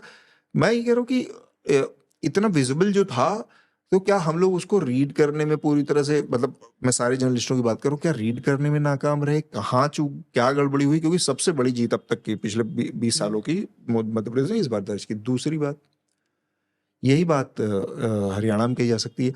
हरियाणा में, हालांकि हरियाणा में बीजेपी ने माइनस जाट एक बड़ा एक वोट बैंक कोलिशन बनाया था, जिसको लोग रीड करने में हो, तो हरियाणा का फिर भी एक लॉजिक दिखता है। लेकिन जिस एमपी हिंदू वोटर का। हाँ, हिंदू वोटर का, लेकिन एमपी का नहीं दिखता है। फिर हमने महाराष्ट्र का बताएं। महाराष्ट्र में अब देखिए कितनी लोकसभा से ये हमने सीरीज की इस पे, मेरे ख्याल से आप लोगों की नज़र में आई होगी कि हमने 3 कॉन्स्टिट्यूंसीज को किया था, जिसमें एक चांदनी चौक की कॉन्स्टिट्यूंसी है, एक मेरठ की, और एक यहाँ की थी, फर्रुखाबाद की थी। 3 कॉन्स्टिट्यूंसी में हमने पता लगा कि कैसे इलेक्शन कमीशन के प्रोसेस में गड़बड़ी है, कि आप जो नए इलेक्टोरल रोल डिलीट करते हैं या जोड़ते हैं, वो बहुत आर्बिट्रेरी है। वो इतना आर्बिट्रेरी है कि बीजेपी की जो इलेक्शन मशीन है, वो उसके लोग लगातार कंस्टिट्यूंसीज वाइज इलेक्शन कमीशन का वो इतना आर्बिट्रेरी है कि जो आप भेज दिए, जैसे कि वोटर नहीं एग्जिस्ट करता इस वार्ड और इसमें, अब आपका वो, तो वो टाइम फ्रेम जो फिक्स होता है उसे, तो उसको फेस वैल्यू पर लेकर वो हटा दिया जाता है। अच्छा, कोई वेरिफिकेशन प्रोसेस नहीं है? वेरिफिकेशन प्रोसेस है, लेकिन वो बीएलओ जो बूथ लेवल ऑफिसर होता है, जो भी, वो सब ठेके बेस्ड है, वो कोई जाता होता नहीं है, वो बस आया और उसको। तो बीजेपी इसको बहुत मास लेवल पर कर रही थी, इस्तेमाल कर रही थी, और बाकी पार्टी को वोटर, ये जो ईवीएम की बात थी, उसमें मुझे अभी भी लगता है कि ये बकवास की बात है। ईवीएम को लेकर इतना जो कहा जाए वो किया गया, इसमें उतना दम नहीं था। लेकिन ये जो इलेक्टोरल रोल को मैनिपुलेट करने वाली बात है, इसमें 3 का तो मैंने आपको उदाहरण दिया। महाराष्ट्र का बहुत बड़े पैमाने पर जांच की जरूरत है, जो कि आजकल पार्लियामेंट में हुआ। तो ये जो था, जो इलेक्शन कमीशन के अपने लिमिटेशंस थे, कि वो उसके पास कोई इंडिपेंडेंट सॉलिड मैकेनिज्म नहीं है कि किसको जोड़ना है, किसको हटाना है। वो डिपेंड करता है पार्टियों के कार्यकर्ताओं के, लोगों के ऊपर, इंडिविजुअल लोगों के ऊपर, और वो इंडिविजुअल लोग भेजते हैं। बीएलओ 50 तरह के प्रेशर में होता है। बीएलओ इस राज्य में जिसकी सरकार है उसके प्रेशर में होता है, क्योंकि वो अधिकारी तो होते हैं दूसरे डिपार्टमेंट के, जो इस काम के लिए लगाए जाते हैं। ये दिक्कत है। तो वहां पर एक इलेक्शन कमीशन को बहुत कुछ साफ करने की जरूरत है, क्योंकि इलेक्टोरल रोल वाला जो मसला है, ईवीएम का मसला कभी उस तरह से नहीं चिपक पाया उसके ऊपर, भले ही कुछ पार्टियां कुछ भी करें, लेकिन इलेक्टोरल के रोल में गड़बड़ी मैंने जानबूझकर बहुत सुनियोजित तरीके से कुछ लोगों को हटाना, कुछ लोगों को जोड़ना, ये हो रहा है। उत्तर प्रदेश में ये बहुत बड़े पैमाने पर हो रहा है, लोगों की शिकायतें आती हैं। अभी एक बाई इलेक्शन हुआ, जो दिल्ली के साथ साथ अयोध्या वाला बाई इलेक्शन। एक आपको एनेक्डोट बता देता हूँ, ये इलेक्शन कमीशन नहीं तो भूल जाएगा। जब तो लोकसभा चुनाव जब चला था, तो एकदम आखिरी चरण में, जो 7वां या 8वां फेज था, 7वां फेज, 7 या 8 फेज था, तो बनारस में एकदम लास्ट फेज में पोलिंग थी, तो मैं वहाँ उस दिन बनारस में था, वोटिंग के दिन। कवरेज ववरेज खत्म हो गई थी क्योंकि आप उसके बाद कुछ कर नहीं सकते हैं, अब आपको मॉडल कोड ऑफ कंडक्ट लगा हुआ है पोलिंग के लिए। तो पोलिंग के दिन मैं कुछ लोगों के साथ बैठा हुआ था और उसमें एक बीजेपी के किसी नगर के जो होता है ना क्या बोलते हैं, जो जिलाध्यक्ष के नीचे जो होते हैं उपाध्यक्ष, ऐसे पन्ना कोई प्रमुख। पन्ना प्रमुख तो बहुत छोटा वो हो गया, अधिक वो अच्छा, अध्यक्ष थे, अध्यक्ष। वो किसी नगर प्रकोष्ठ।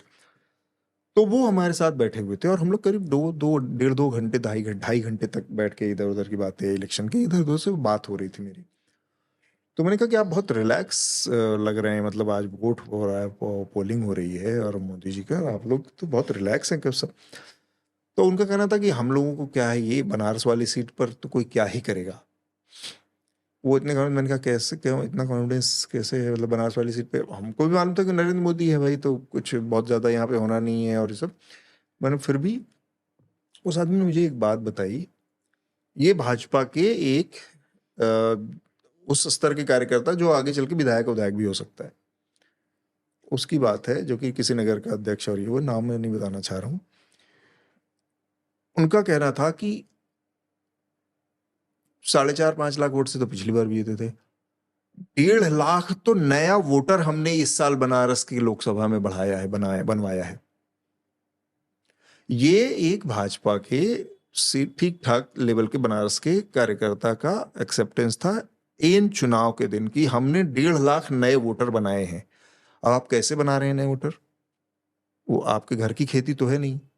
इसका मतलब है कि आप कुछ लूप होल है इलेक्शन कमीशन के प्रोसेस में जिसका इस्तेमाल कर रहे हैं। 1.5 लाख वोटर एक कंस्टिट्यूएंसी में बनाना कितनी छोटी बड़ी बात है। और इस पर किसी पॉलिटिकल पार्टी की नजर नहीं है क्योंकि उसका बूथ से कनेक्ट ही नहीं है। उसके बूथ पर अधिकारी कर कोई वो रिप्रेजेंटेटिव ही नहीं है। आप ये देखिए, मैं ये नहीं कह रहा हूँ कि गड़बड़ी नहीं हुई होगी या सही हो, चाहे मोदी, मैं किसी कंस्पिरेसी थ्योरी में नहीं जा रहा हूँ कि मोदी जी हार रहे थे, जीत रहे, जो भी हुआ वहां, लेकिन मोदी जी सिर्फ 1.5 लाख वोट से ही जीते हैं।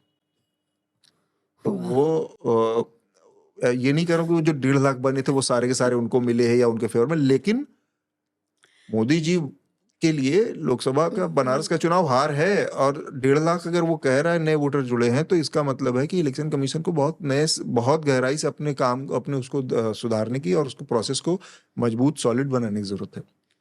आपको लगता है वो बनाना चाहते हैं, नहीं बना पा रहे हैं, या उनको पता बनाना नहीं? पड़ेगा उनको, आज नहीं तो कल। मतलब देखिए, रिफॉर्म हुए ना, मतलब ऐसा नहीं कि इलेक्शन में 96-97 में टीएन सेशन के रहते एक बड़ा रिफॉर्म हुआ, तो ये इसमें भी आगे होंगे। ये नहीं करेंगे, कोई और करेगा, मतलब ऐसे तो चल नहीं सकता। अयोध्या फैजाबाद के बीच में वो जो कॉन्स्टिट्यूंसी है जो उन्होंने हरा करके स्मृति ईरानी को, अमेठी नहीं, अमेठी की नहीं सॉरी, मैं अयोध्या की बात कर रही हूँ। अयोध्या की बात कर रही हूँ कि अयोध्या हार गया ना, तो बिल्कुल बिल्कुल। तो वो जो विधानसभा सीट खाली हुई थी, उसका नाम मुझे याद नहीं आ रहा है, इस पे है मेरे पास। अभी वहां पर वो अभी बाई इलेक्शन हुआ है ना, जिसमें बीजेपी जीत गई जी। उसके बारे में वहाँ के लोकल पत्रकार हैं कुछ जानने वाले, तो ऐसे ही पता कर रही थी, तो उन्होंने बताया 38,000 के आसपास मुस्लिम वोटर है, 18,000 मुसलमान वोटर का नाम गिराया गया है और उसको रिप्लेस किया गया 18,000 अन्य वोटर्स से। तो ये 18,000 प्लस माइनस जो हुआ है, हटा मतलब 38,000 वो तो वहीं रहा, लेकिन दूसरे नाम आ गए और वो हट गया, ठीक है। और अधिकारियों को सबको पता है कि उन्हें क्या करना है। उनके पास जिस लेवल का अधिकारी है, जो सरकारी नौकरी के वाले लोग हैं, उन सब के पास लिफाफे पहुंच चुके हैं और उन सबको बता दिया गया है आपकी सीट से, आपकी जहां ड्यूटी लगी वहां से ये रिजल्ट हमें चाहिए, और वो रिजल्ट आए। ये मुझे नहीं पता कि ये इलेक्टोरल वोट से 18,000 लोग, लेकिन ये जरूर है कि वहां पर जो स्ट्रॉन्ग पॉकेट थे सपा के, उन लोगों को वोट डालने निकलने ही नहीं दिया गया, जैसा कि रामपुर में हुआ था जी। रामपुर बाई इलेक्शन हाँ, जो हुआ, जब जिसमें वो हराया गया, उसमें यही हुआ था। तो वो वोट देने ही नहीं दिया उनको, अब लोगों को पहुंचने ही नहीं दिया। बाई इलेक्शन में एक एडवांटेज होता है लोकल अपने स्थानीय सरकार का, स्टेट गवर्नमेंट का, वो इतना ब्रूटल तरीके से लोगों को लठ बजा के, वो आई थी ना वीडियो जिसमें वो पुलिस अधिकारी रोक रहा है घरों में भाग जाओ अपने, वो यहाँ बागपत के पास की कहीं थी, ये मुजफ्फरनगर के आसपास बाई इलेक्शन की। तो ये बाई इलेक्शन को इस तरह से वो मैनिपुलेट करते हैं, तो इसमें अब क्या ही हम कर सकते हैं। पर मुझे ये नहीं है, मतलब ये चीज की मुझे जानकारी नहीं कि 18,000 हटाए जोड़े गए, ये तो नहीं। हाँ, बहरहाल ये जो रिचुअल है वोट डालने का, इससे हम खुश हो जाते हैं एक जनता के तौर पे, लेकिन इससे हमारे पास निकल के जो आता है वो देखिए कुछ जनता वही मैंने कहा, जो जनता राजा तो है लेकिन वो धृतराष्ट्र है, उसके आंख कान नाक बंद हैं, वो खाली बस वोट देने की ताकत है। तो राजा भी है वो बहादुर शाह जफर है, कहने को राजा भी है, और नहीं। उसका मतलब ये चार दीवारी जो दिल्ली की वॉल्ड सिटी के बाहर कोई सुनता नहीं था। चलिए, अब ऐसे ही लोकतंत्र में जीना है, ऐसे ही लोकतंत्र में पत्रकारिता आपको करनी पड़ेगी। जी, बहुत शुक्रिया आने के लिए Atul. Thank you so much for inviting me. यहाँ आकर बहुत अच्छा लगा। ये ऐसी जगह है, यहाँ तो हम लोग आना भी चाहते हैं, और रमज़ान का दौर समय है ये, तो यहाँ पर इस इलाके में रमज़ान में दूसरे ही किस्म की एक और दूसरे स्तर की रौनक रहती है, उसका भी मज़ा यहाँ पर है इस इलाके में आ जाने का। Thank you so much.